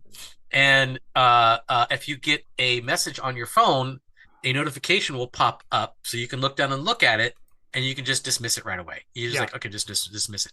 So I don't have to stop what I'm doing working, take out my phone, look what's going on. Just dismiss it. It's fine. I don't care. It's actually a pop-up. So it's like, oh, okay, that's kind of convenient. So I don't have to sit there and pay attention to my phone as much as I do with my work that's on the screen at the time. Yeah. But that's kind of the same thing you're talking about with your Pebble Watch, but you have it on you all the time. Right. So you constantly have that feature, basically. Yeah. So I've tried multiple smartwatches over the years. And the problem is they all try to be a replacement for your phone. They try to bring all the functionality to your wrist. Right. And that's never worked. There's two problems with that. Number one, it's too small. It's too small. Yeah, it's too small. Number two, phone features on a fully featured flagship phone need a lot of battery to be able to use them. And I found even like a Samsung Galaxy Active 2, which is a nice 42 millimeter round watch, heart rate monitor, fitness tracker, GPS, navigation, has its own GSM if you wanted to link it to a cell service, does all this other stuff. It's a pain in the ass to do anything with it. Number two, because it's trying to do full smartphone features, it's slow as all crap because you can't power that much silicon inside of a space that small and expect it to do anything. Number two is, even though it was a low power chip compared to a flagship smartphone, it got about 18 to 19 hours battery life, which means I'm charging it every single day. All the time, yeah. And the way I used to charge my smartwatch was I would literally plug it in when I took a shower. Yeah. And so I would take off my Pebble, I would put it on the charger, I would go take a shower, brush my teeth, do everything else. Yeah. And then 35 minutes later, I'm back to whatever state of charge, right? Yeah. That's not enough to fully charge a it's not enough. Samsung Galaxy Active 2. That's not enough charge to do a Motorola 360. That's not enough charge for an Apple Watch. Not enough. Have you seen they have the triple chargers now, where you can take your wireless earbuds, your watch, and your smartphone and put them all on the same stand, and it charges them all at once. Right. Yeah. Yeah. But then, those things. But then, part of your nightstand? But then, do you want your smartwatch to also do the sleep tracking function, which is one of the functions you that can't is built do that. in? Yeah, you so can't do do I that. wear the watch during the night or don't I? You have a separate watch just for tracking your sleeping. Make up your fucking minds. And this is the problem, right? Yeah. So the Pebble Steel that I had 8 days of battery life, but you could get literally 100 or 95% charge from any state of charge inside of 30 minutes. Yeah. And it was an always-on display. It was an e-ink display, and I loved that. Because at any point I can flip down and I can go, oh, that's the time. Well, because that's what a watch is supposed to do. Yeah. It also just sips on the battery power too. The e-ink uses way less battery. Yeah. So I've tried so many smartwatches over the years, and none of them have worked because you end up only using a couple of the features that they try to advertise because you're either out of battery life or conserving or doing whatever else, or it takes too many steps within the watch to reply to a text message or look up notifications or anything else. The watch face isn't always on, and so it may not detect your snap of your wrist to turn on properly. And when it does, it might go, oh, you had a notification? First I'm hearing of it. I'm just going to show your smartwatch face instead. Yeah. And then you have to swipe through menus to get to your notifications. It's like, yeah. You're just the same. Why don't I just take out my phone at this point? At this point, why don't I just take out my phone? And exactly. So, as soon as I heard the Pebble Time 2, or the Pebble was coming back, Pebble OS was coming back, day one backer. I will let you know exactly how this watch is as soon as I get it in. I bought one and I can't wait for it. Not only is it running Pebble OS, they've also introduced modern smartwatch features. This has a full heart rate monitor. This has a full fitness tracker. This has an always-on color e-ink display. This has 30 days of battery life. Oh my god. Does it have a sleep tracker too? Has a sleep tracker. Dude, has microphones for text-to-speech. All right, I'm interested in this now too. It has microphones for text-to-speech. You can reply to your text messages without taking your phone out. All right. I'm gonna let you buy it first, and then if you say it's good, I'll get it, because I've been looking for something like that for all these things. Yeah. And nothing that I've ever read reviews on ever like kind of filled the all the things I was looking for. Yeah. And I was like, I'm not gonna spend $250-$300 for these smartwatches, and it's just gonna be crap, and I'm just gonna end up not using it because I don't like things on my wrist. I really don't, unless it's gonna be super useful. Yes, it is kind of a pain in the ass to pull out my phone and have it do stuff. Mm-hmm. But yeah, to have a separate device that I have to sit there and charge, like you said, when do I charge it? How am I going to charge it? Yeah, so all these things, all the conveniences of it, I want a better solution than what's being offered right now. Right. And that's probably the main reason why I haven't really delved into the smartwatch realm for a long time, because it just doesn't really work for me. Yeah. I've tried so many times. I have like 4 smartwatches upstairs that I've tried simply to replace my Pebble Steel. Mm-hmm. And yeah, I am so excited about this. The title of this story is actually the Pebble Time 2 design reveal. So Eric posted a video earlier this week about they have like a working engineering prototype in that's like so close to their final design that he wanted to show it off. And this is it. And I can't wait, because I've been waiting for the Pebble to come back for 10 years now. I'm a backer. And I'll let you know as soon as it comes in, and I will show all of you all of the features, because to me, this is what a smartwatch should be. it should augment the phone, not replace it. It should be something that saves you time, not adds to it. It should be something that simplifies your life, not requires more of it. And to me, Pebble got all of that right all the way back in 2011 when they launched. And I wore one for 4 years. And then right after it got sold to Fitbit, my Pebble Steel developed a problem with the e-ink display. The e-ink display. Oh, right when it's like right when you need to get it replaced. Right. And I went, my dad had actually bought a Pebble Time, which was the high-end version of like their new color e-ink display. Mm-hmm. And he wore that for like 3, 4, 5 years. And tried a couple of other smartwatches along the way. And but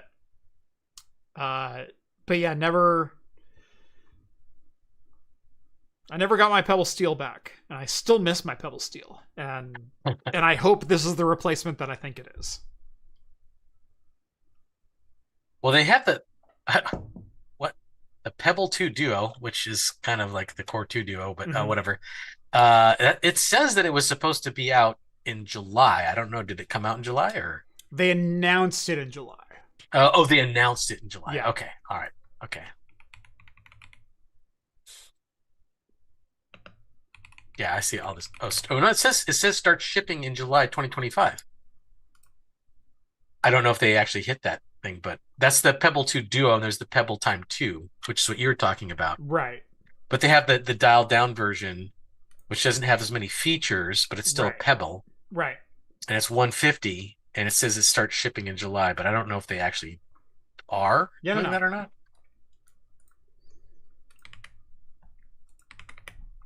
So yeah, these are up on Repebble, REPEBBLE. Yeah. Yeah, I didn't know this one was supposedly already shipping. That's news to me. Yeah. But yeah, I'm interested in the Time too. Well, yeah, I would be too, because I would like the heart rate monitor. The other one does not have that. Yeah. All that type of stuff. Yeah.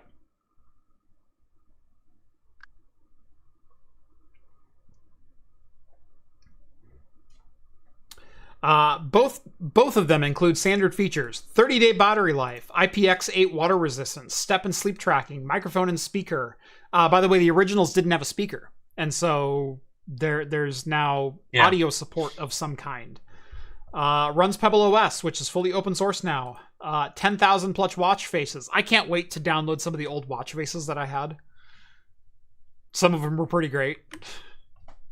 I can't wait to see new watch faces. I can't wait to see like I can't wait to see like the Pip-Boy watch face. Oh yeah, the Pip-Boy, yeah. Oh, we actually have a full Pip-Boy, so I do have a full Pip-Boy also. But it's uncomfortable to wear everywhere. No, it's not the same as having a watch. Yes. It's you're holding it there for like you're trying to look at the time and like your hand starts shaking. It's like 5 pounds. Yeah. It is cast aluminum after all. Yeah.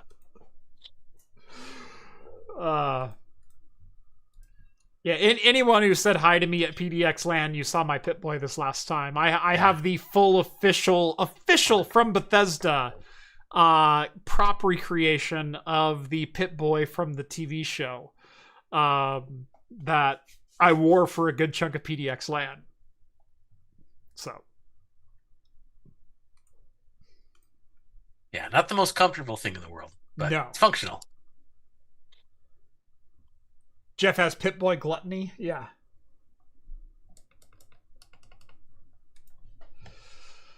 I like a good Pip-Boy.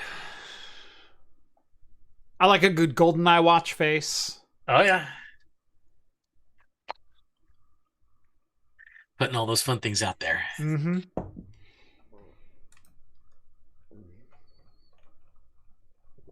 All right. Boy, if we don't come up with more to talk about, I'm going to drink the rest of this beer. I was going to say, yeah. PDX Land. That's coming up, what, a couple months? Mm-hmm. You can go to that. Mm-hmm. I mean, we don't really have like a craft computing meetup or craft CraftCon or nothing like that, but we do have PDX LAN. We have PDX LAN. You can see me twice a year. Yeah. Which is pretty much the same thing. It's pretty much the same thing. Yeah. And you get to sit there and play games. Yeah. All day, which is fun. And yeah, we are, I think at this point, the second or third largest group buy for PDX LAN. Okay. There's one group that's like 60 that I don't think we'll ever catch, but we're in the high 20s. We're like 28, 32 seats, something like that. So yeah, we're up there. For an event of 800 people, when you buy 30 tickets, that's pretty good. We're maybe second in the number of seats we buy, but we're number one in the number one in our hearts. Number one in the consummation of Monster energy drinks. No, not even close. No, probably not. Actually, I'd like to think that.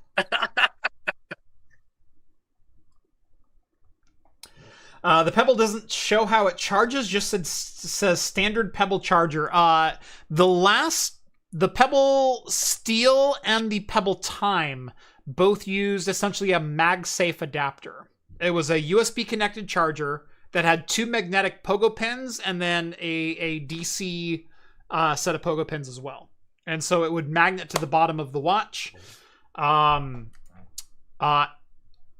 If they're saying standard Pebble charger, that puts me back to it might be the same charger. Of the pogo pin arrangement, which is fine, is totally fine. I like that charger. I don't think we need to incorporate Qi charging into this. Look, I finally converted my car over to Qi chargers, but that's because I have a dedicated holder that has motorized arms that'll clamp onto my phone and automatically start charging it, so I don't have to plug in the USB-C. And the 15 watts that it provides is enough to keep it alive while I'm running Android Auto. Mm-hmm. But not every device needs Qi charging. Sometimes I just need to connect something with a magnet and let it charge for 30 minutes, and I'm hoping that's the Pebble. Well, if the Pebble's battery life is as good as it says... 30 days. 30 days, right. Just intermittent charging should be fine. And if I could give it 20 minutes of charging... every day or every other day, like I said, charge it when I take a shower. Yeah. If that's enough to keep it alive, which to me that would probably be more than plenty. Yeah, like I said, I have the same type of features kind of when I'm working, where just notifications I can dismiss them willy-nilly because I'm not sitting there checking on my phone. So I can always sit there and charge it then. Because like I don't need to monitor my heart rate when I'm sitting there working. I'm sitting down. I don't really need to. I mean, I guess if I'm in the middle of a meeting, I'd like to see if my stress level's going up or not. But for the most part, I don't really care. So I'm fine with charging it then. But yes, when I'm doing sleep tracking or I'm doing my everyday things, yes, I would like to have like the heart rate tracker, all those type of things. Yep. So yeah, that would be fine in my opinion.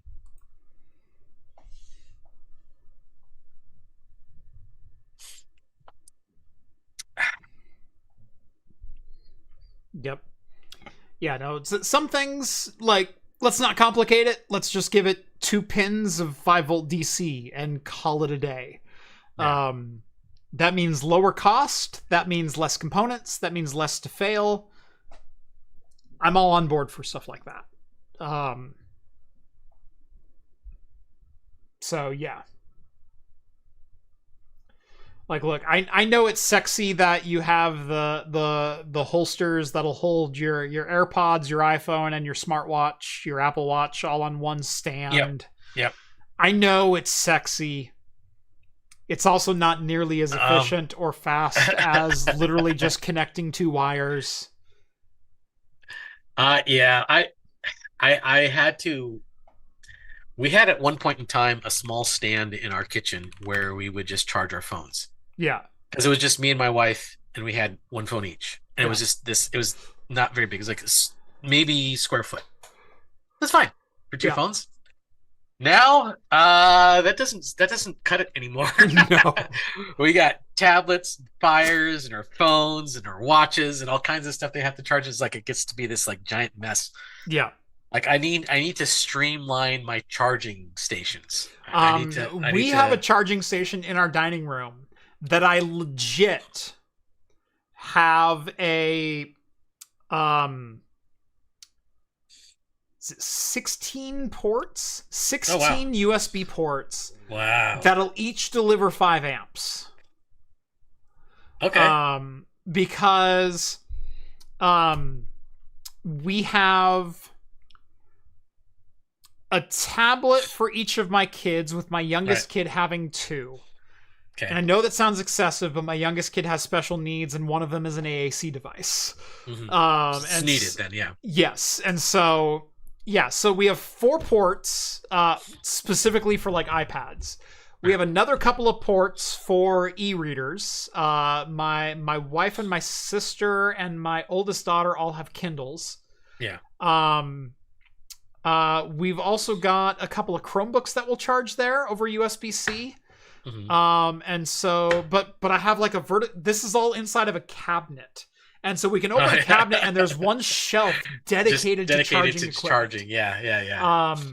And I think it's 16 ports at up to 5 amps each, and it will negotiate up to 20 volts. And so we can do like full laptop charging at that if we want. Yeah.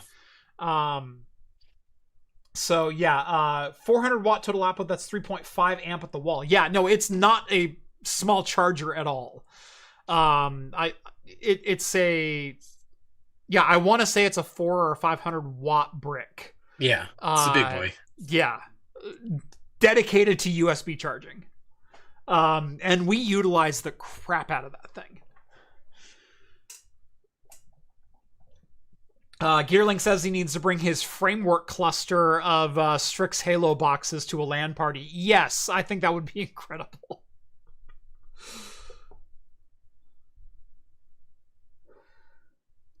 Sounds perfect for a Pi 5 cluster. Actually, yeah, no, a lot of people will, if they don't have PoE, will utilize boxes like this to power their Pis because it's 5 amps at 20 volts.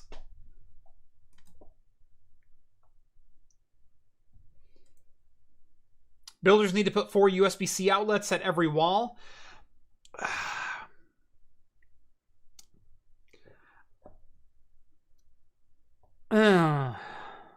I've seen a lot of like plates with USB connectors on them now. I remodeled my 2 of my kids' rooms, and I did put in an outlet each that had USB charging. So it was a duplex outlet with a pair of USBs on it. Okay. A 120 volt outlet. It's like 79 cents. Yeah, I know. It seems kind of ridiculous, right? A USB touting outlet is like $39. I know. It's really expensive because I saw them too. I'm like, why is they so... Is there because there's like a transformer in there that there's a dials transformer it down? because you're going AC to DC, and you're going also USB-C charging spec, which is it has a negotiation chip. It's a smart chip that negotiates 5, 9, or 20 volt at whatever your device specifies, and so it requires some circuitry to it, and it requires some and transforming down, especially down to 5 volts, as I found out, is not trivial.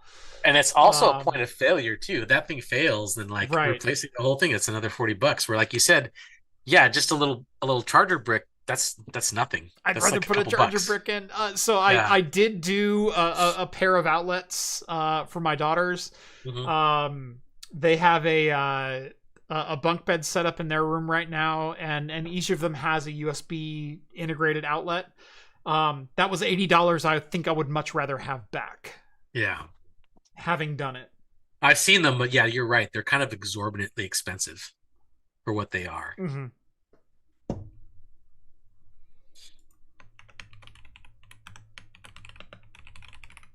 Oh yeah, paid $75 for 60 watt dual C outlets. Oof. Mm-hmm.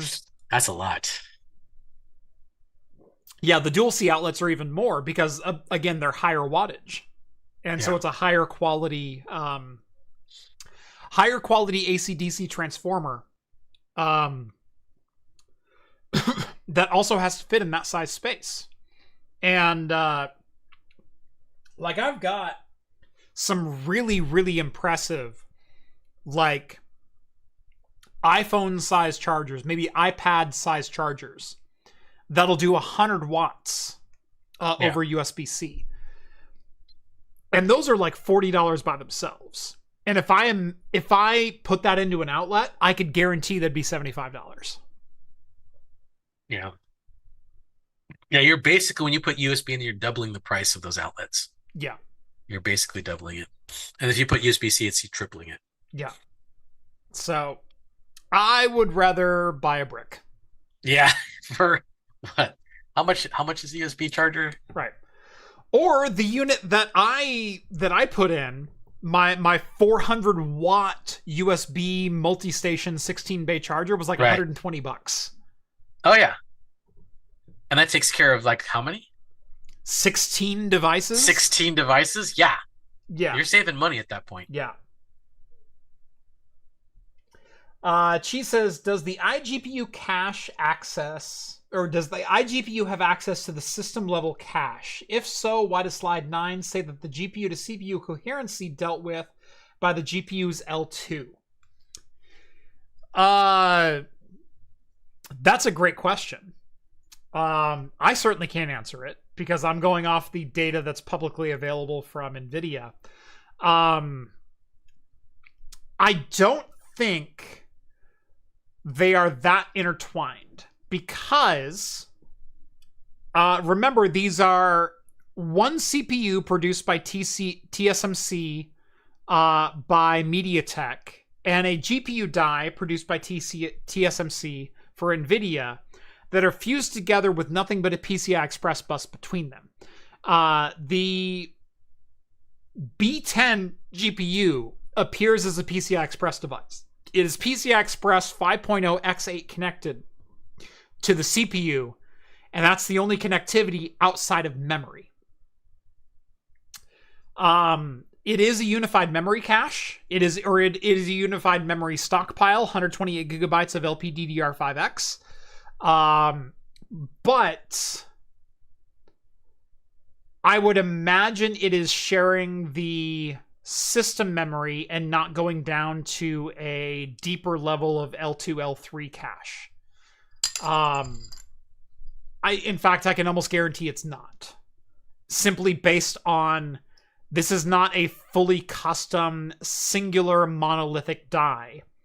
This is a CPU with a GPU that share a PCI Express interface and also share a memory pool.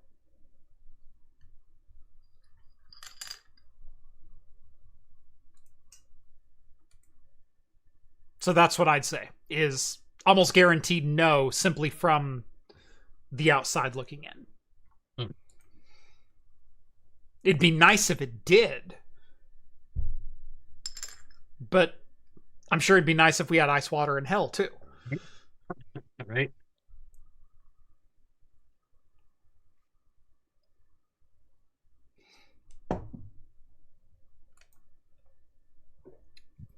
According to Serve the Home's article, the GPU is addressable from the CPU over PCI Express. It sees it as a PCI Express device. Whether or not it's PCI Express compliant is something else. But I believe the communication happening is PCI Express 5.0 X8. It might be custom interface, might be custom lines, might be custom whatever. But I believe the communication happening is PCIe 5.0. And I'd love if you corrected me if I'm wrong.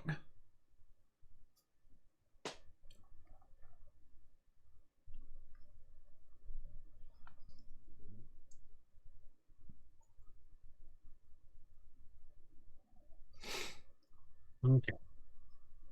Yeah, addressable does not mean that's the actual bus. You are correct, Vince. You are correct in that. Like I said, it could be some custom bus, but NVIDIA did confirm it is exposed in the OS as a PCI Express device. And they are still using SRIOV for device sharing. which doesn't necessarily need to run over PCI Express bus. It could be a dedicated bus of some kind. And I'm sure with the level of silicon integration, it's probably a custom bus of some kind. But for all intents and purposes, it serves itself to be PCI Express.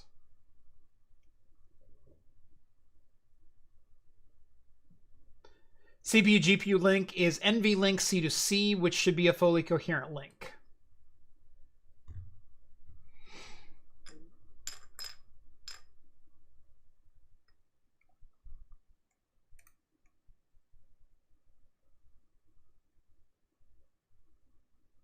Yes, it is linked over NVLink. You are correct.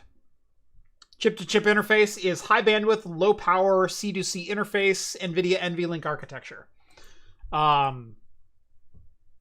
Which also explains the memory sharing. So yeah. You're right. Likely not PCI Express. It is NVLink, which is how they figure out the memory sharing component of it. The unified memory component of it. But it is exposed to the operating system as a PCI Express device.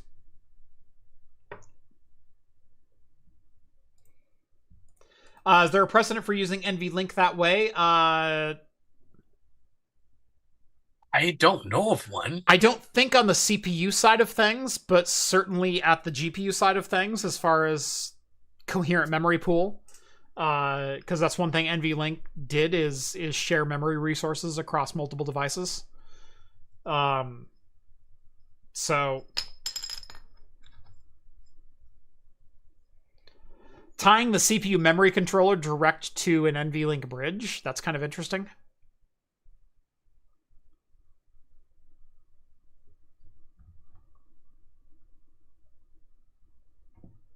Yeah.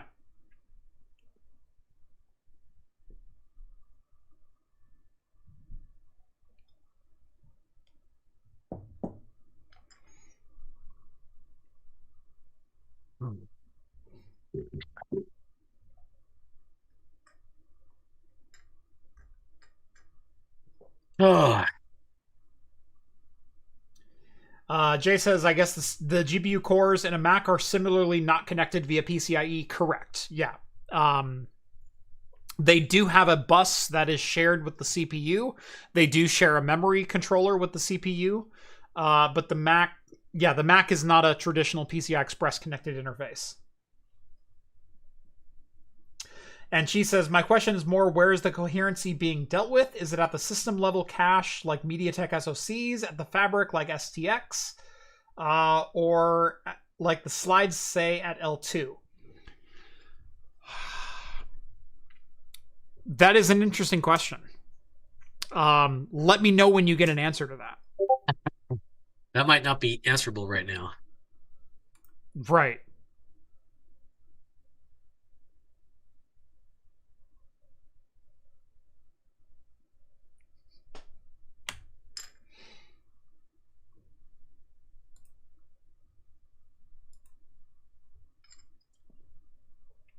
Did we talk about Google passwords? What's the 411? Yes, we did. We did early in the show. About 10 minutes in or so, we jumped into the Google password thing. 2.5 billion Google accounts have been linked via a Salesforce database. They did not necessarily gain password or even hashed password tie-ins. Right. But in this scale of a leak, it is still best practice to reset your passwords. Right. They still might use your email address for phishing, but if you're savvy enough, you'll avoid that. So there are two hard problems in computer science: cache coherency, naming things, and off by one errors. Yeah, always. Oh, it's one of my freaking favorite jokes. Mm-hmm.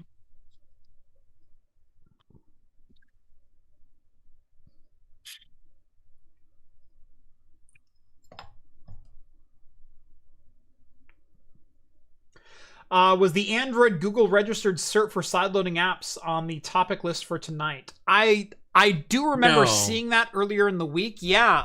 Apparently, Google themselves are talking about basically disallowing sideloading of applications anymore and requiring a signed certificate to run unsigned code. Well, that's the code would have to be signed to be able to be executed. The kind would have to be signed, but you have the way that has to be signed is the developer has to ID themselves, right? Basically, to do that.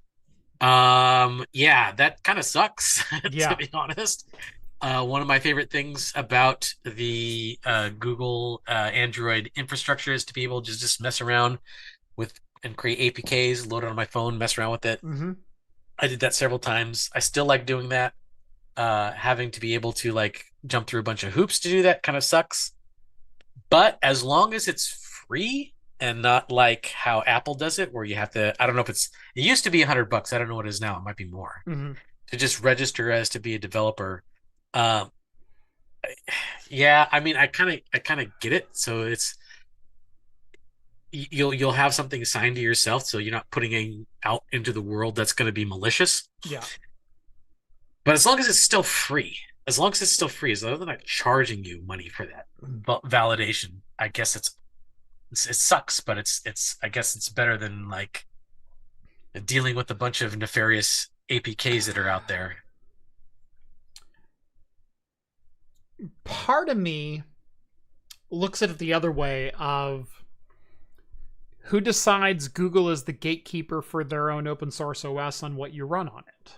No, I mean, I get it. I really do. And that was part of the reason which drew me to the Android devices to begin with. Mm-hmm. They were basically a smart device that was like a computer where you can, and you can compile, make a program, do whatever you want with it. Right. Even Windows is getting very nitpicky about certified executables. Just stuff you want to mess with .NET. You sit there and try to run it. It's like, hey, I know I compiled this with .NET, but are you sure you want to run this? You know, they still do this. What if Windows required every application to be assigned cert? What do you think the backlash would be? That would be very bad, but they have the ability, and this is the nice thing about Microsoft. They have the ability as an organization for you to say, I only want you to have certified applications installed, which is, and then I have the ability to say, I don't give a crap. Right. I can put unsigned what I want. I think that's okay. I think Google should probably do the same route. I'm going to implement this. You can turn this off if you want to.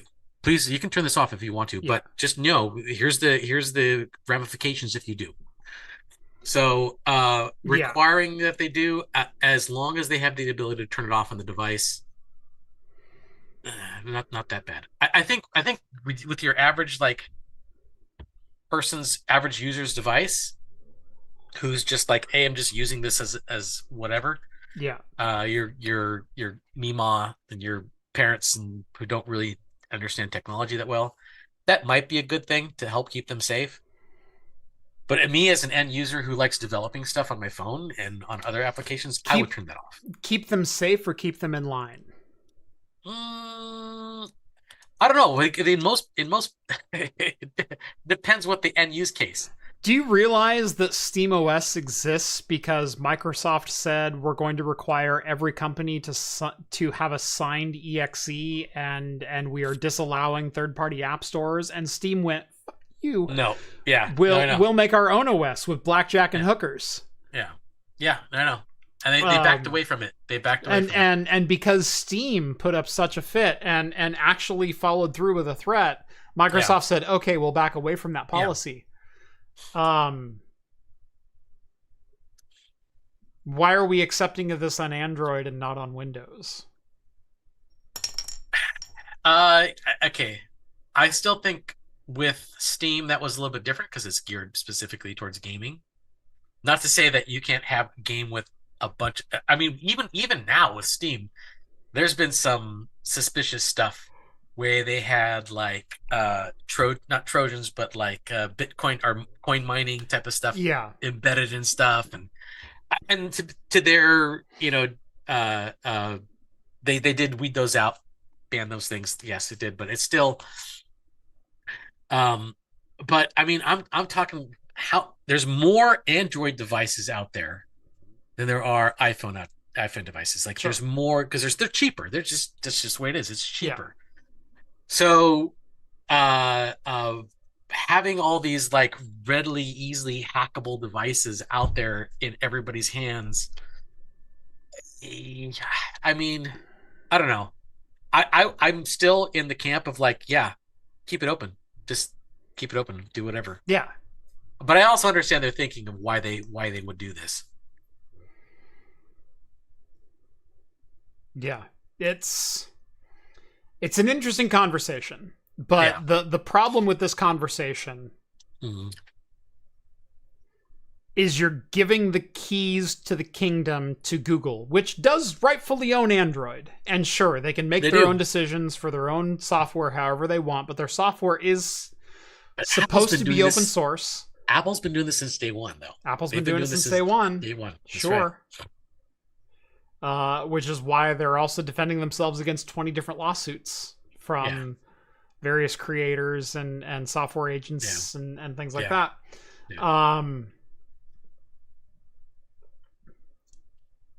Yeah. Why does Microsoft get a pass for, or why does Microsoft get held to the fire for potentially requiring every application that runs to have a signed certificate? Okay, to be fair, so far they haven't had a hard line in it. They do give you a warning. Look, unsigned certificate executables, they give you a huge warning. This is, hey, this is an unsigned certificate. Sure. Are you sure you want to run this? This is unsafe. They've never implemented it, but they've threatened multiple times. Yeah, they've never like explicitly said, no, you don't have to do it. But why are we saying, hey, Microsoft, you can't ever do that? Because there's so many developers that you're leaving in the cold, and we don't want to be beholden to you as the gatekeeper, the key holder for what we run on our systems. Right. Hey, Google, that would be great if you turned on this system and disallowed unwanted apps. We would fully support you. Like, where's that line? Yeah. I agree. I there's no real perfect answer really, because I do want the freedom to do it. I mean, just one setting on your Google device to say like, hey, open this device up for me however I want it. Mm-hmm. And maybe even link it up to some kind of metric, a password, a root password, kind of like how Linux does it. Look, it? Apple has been the gatekeeper of the App Store and any application that runs on their device since the word go. However, I don't like that. I still can download on my iPad a fork of DOSBox. Oh yeah. Really?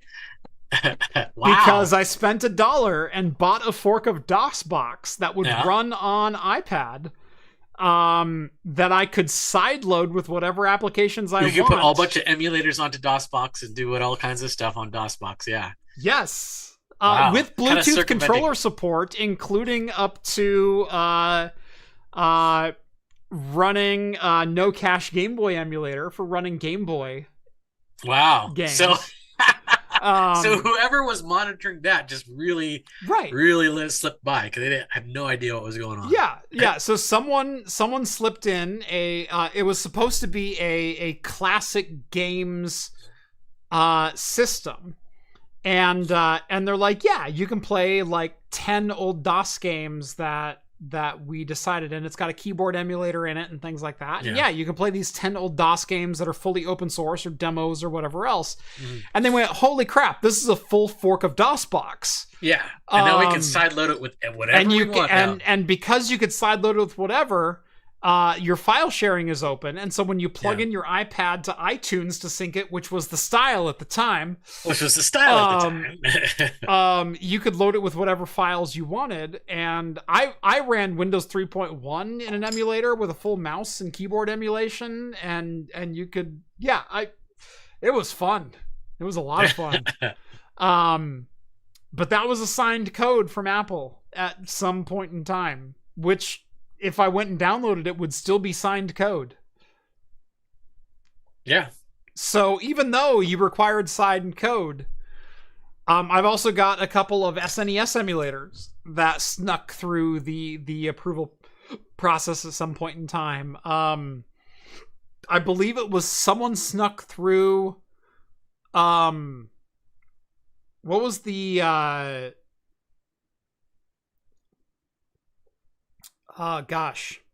the old Blizzard title, the Three Vikings?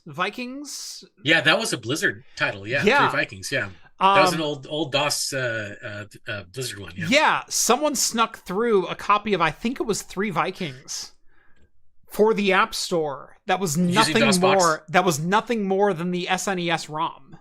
Oh, was it? With an SNES emulator. Oh my gosh, was it Nesticle? No, it wasn't Nesticle. It was some variant of SNES 9X. Okay. SNES 9X. Okay. But it also had file sharing enabled, so you could load whatever ROM you wanted into your iPhone and run whatever version of SNES ROM that you wanted. That snuck through the approval process. I have that one in my iTunes library. Lost Vikings, thank you. Sorry, 4 different people correcting me. Lost Vikings. Lost Vikings. Oh, yeah. I apologize. There were 3 playable characters and they were all Vikings. Yes, okay. I know what you meant. Lost Vikings. Yes. I knew it wasn't right when I said it, but then you agreed, and so I went, screw it, 3 Vikings. Lost Vikings. Yes. But yeah, that snuck through the app approval process and still runs as signed code if I go and download it today. Mm-hmm. Yeah. So we should be the gatekeepers of everything doesn't necessarily mean nefarious or unwanted code is not going to make it into the signed ecosystem. That's true.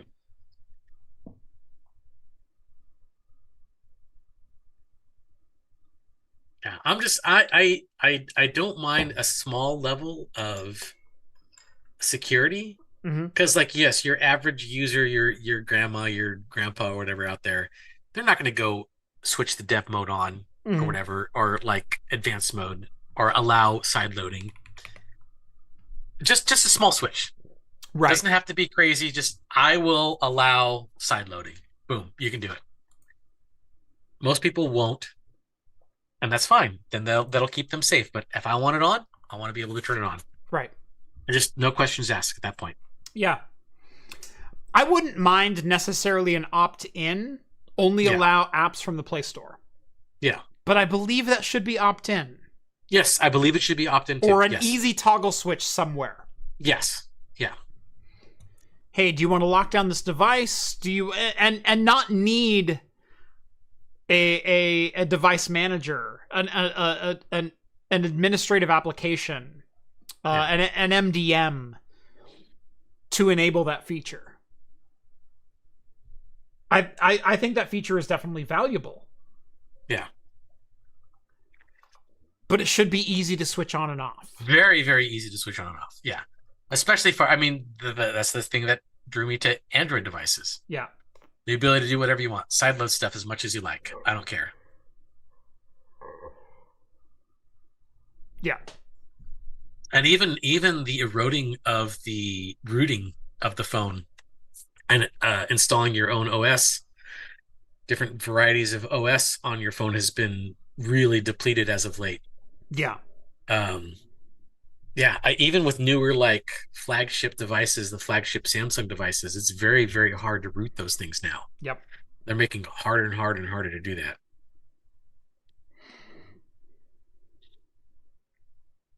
Yeah.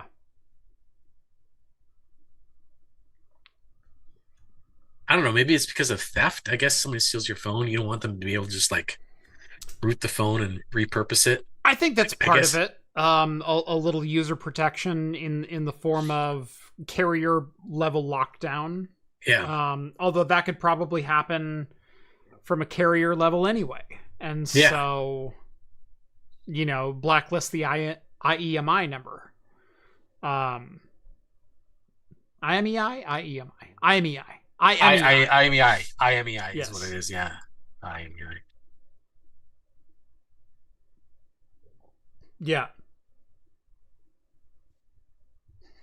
Given that Google AdSense is one of the biggest malware distributors in the world, I wouldn't trust Google signed code. Also true. Yeah, also true. Yeah.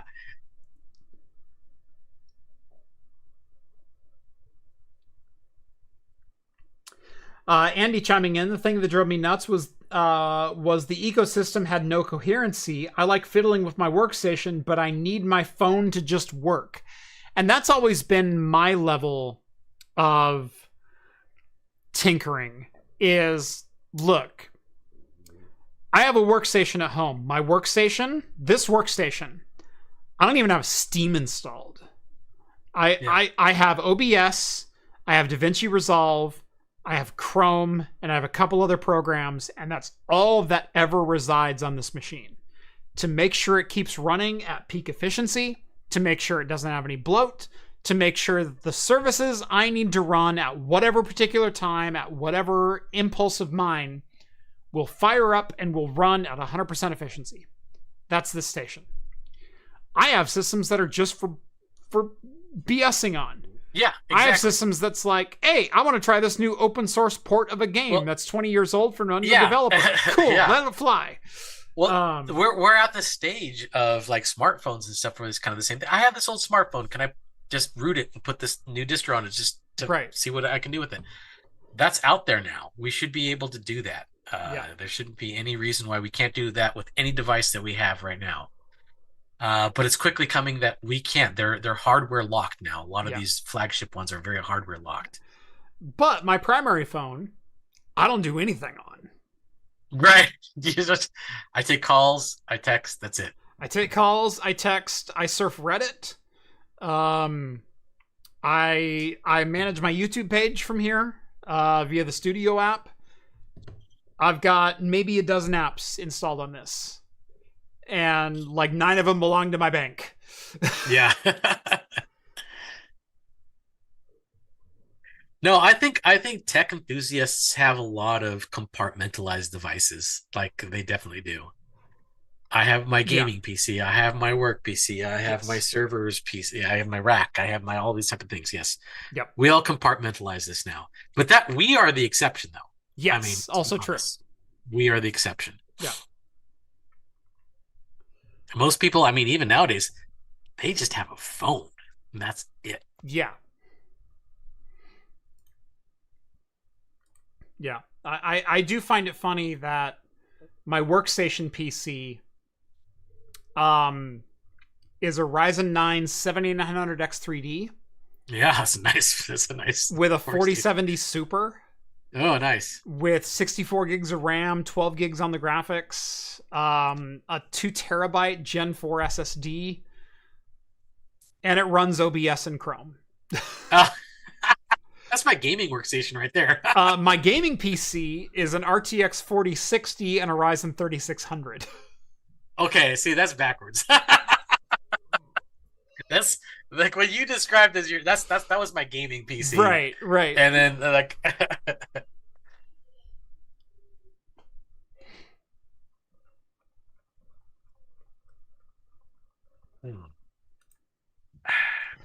I have been thinking about taking my 7900X3D and putting it into my gaming PC. Although then I would need a new ITX motherboard. So it's an ITX. Yeah, my gaming PC is ITX, and so I would need an AM5 ITX. And those are pretty spendy, aren't they? Yeah, they're like $350.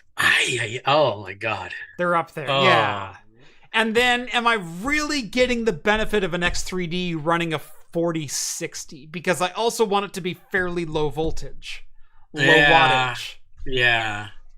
And I'm like, is my 4060 really going to see the benefit going from a Zen 2 3600 even to a Zen 4 X3D? Yeah, it's going to be faster, but is it $350 faster for the motherboard?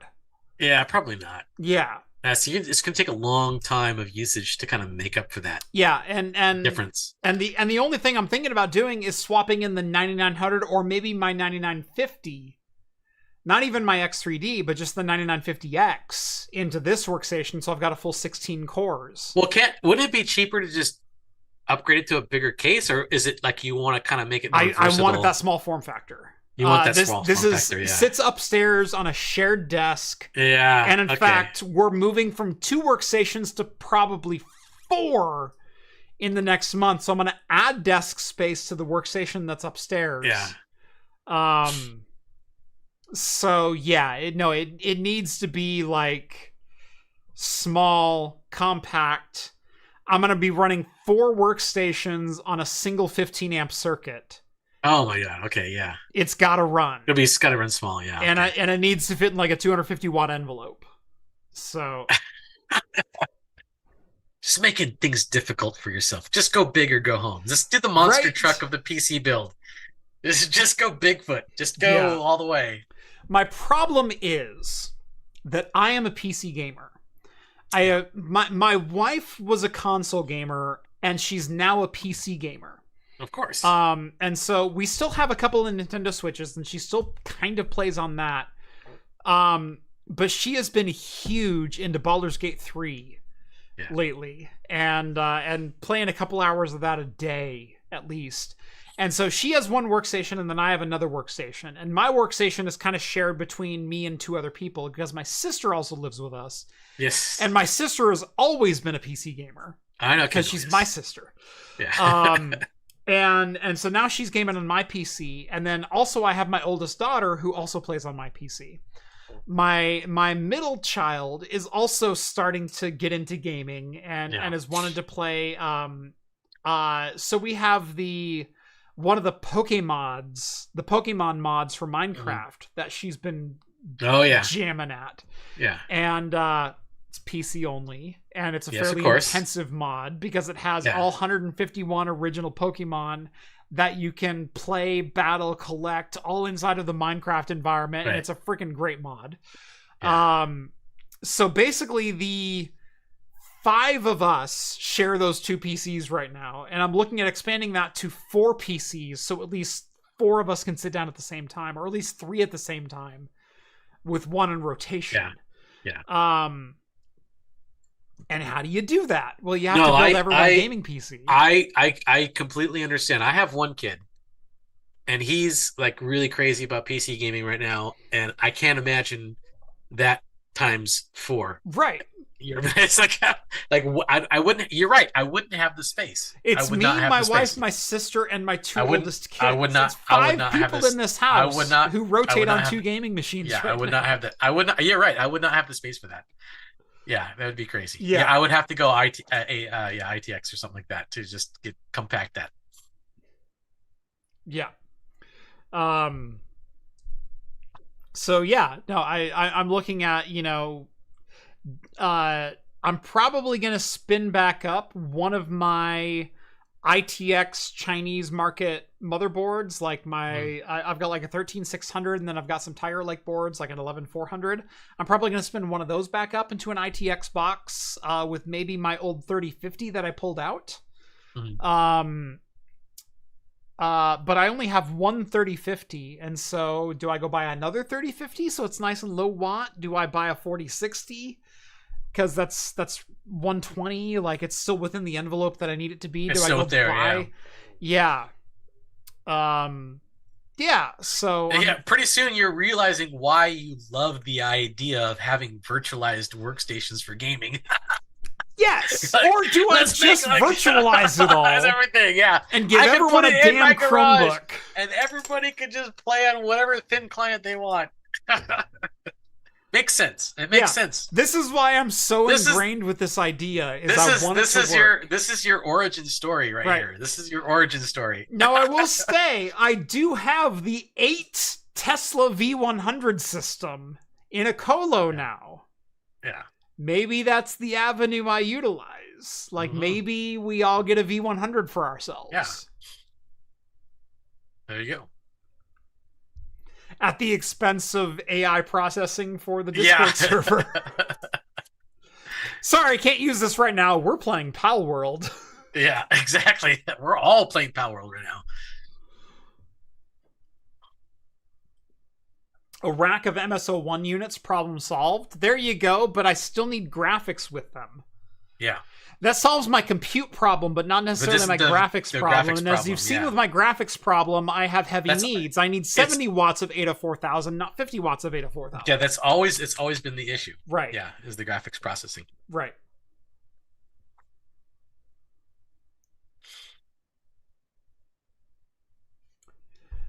Vince says he might have just purchased 4 MSO1s.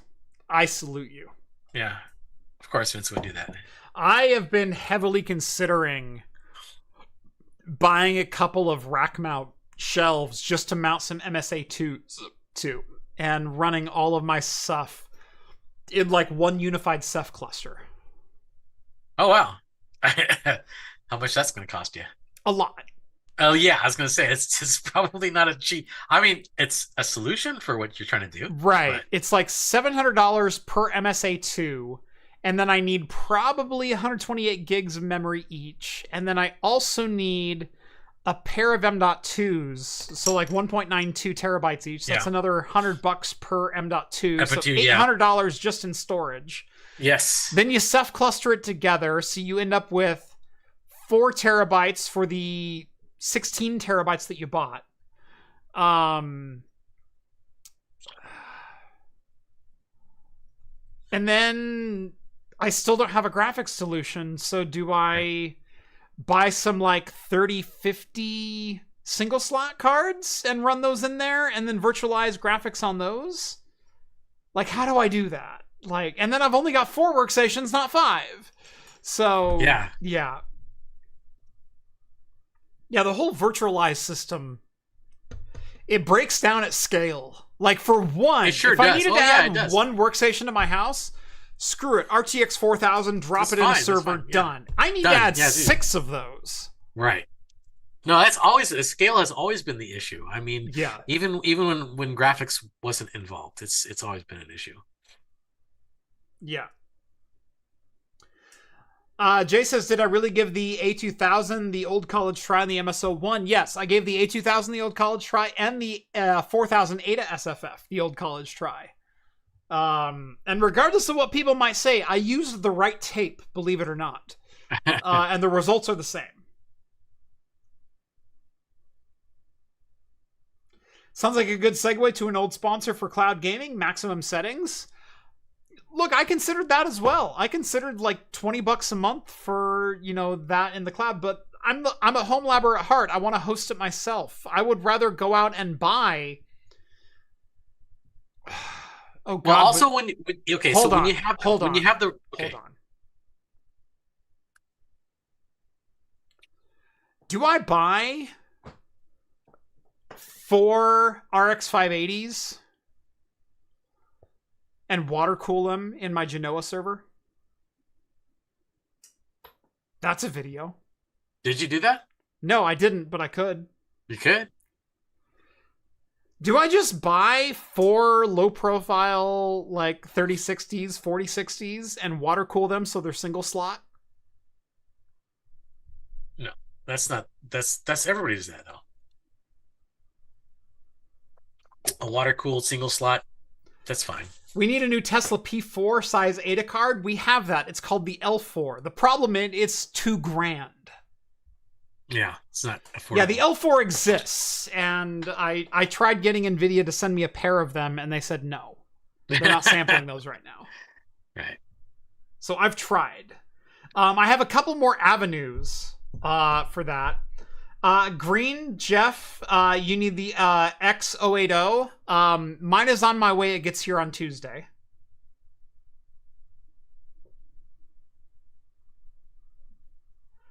So I have a Sapphire X080 on its way. So we'll be giving that the old college try, but it's still a 2-slot GPU. Mm-hmm.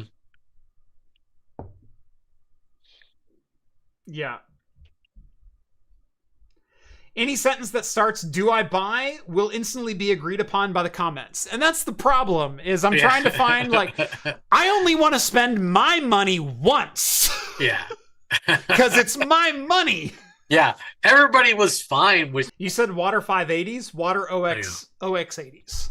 Ooh. What did we drop? I dropped a little bit. Something's for just a second. Yeah. Weird. Okay. So I did buy an an X080, which is a mining card that was made by Sapphire and Gigabyte. About 30 seconds. Okay, so we're back. Cool. Don't know what that was about, but we're back. Yeah, cool. That was weird. Yeah, the X080 is basically a Radeon 6700 in mining card form that you can pick up for less than $100 right now. I do have one on the way. Because I'm curious. I want to see how it runs. I want to see how it runs in a virtualized environment. Dude, as a $100 solution to something, that is very, very interesting. Right. Yeah. Even as a primary graphics card, you can flash it over, I hear, to a W6700, like a workstation card, and it'll run with a single display output. And so it's not multi-display, but if you're only running one display and you need one display is PC, yeah, $100 for a Radeon 6700. That's pretty good. Yes, that's good. That's a good price. Could I buy 4 of them and water cool them in single slot succession and run my entire upstairs gaming system off of those? Possibly. Could be.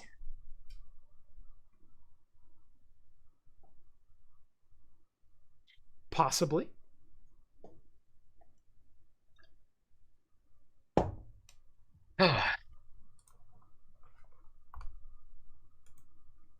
All right, Jeff, how we doing?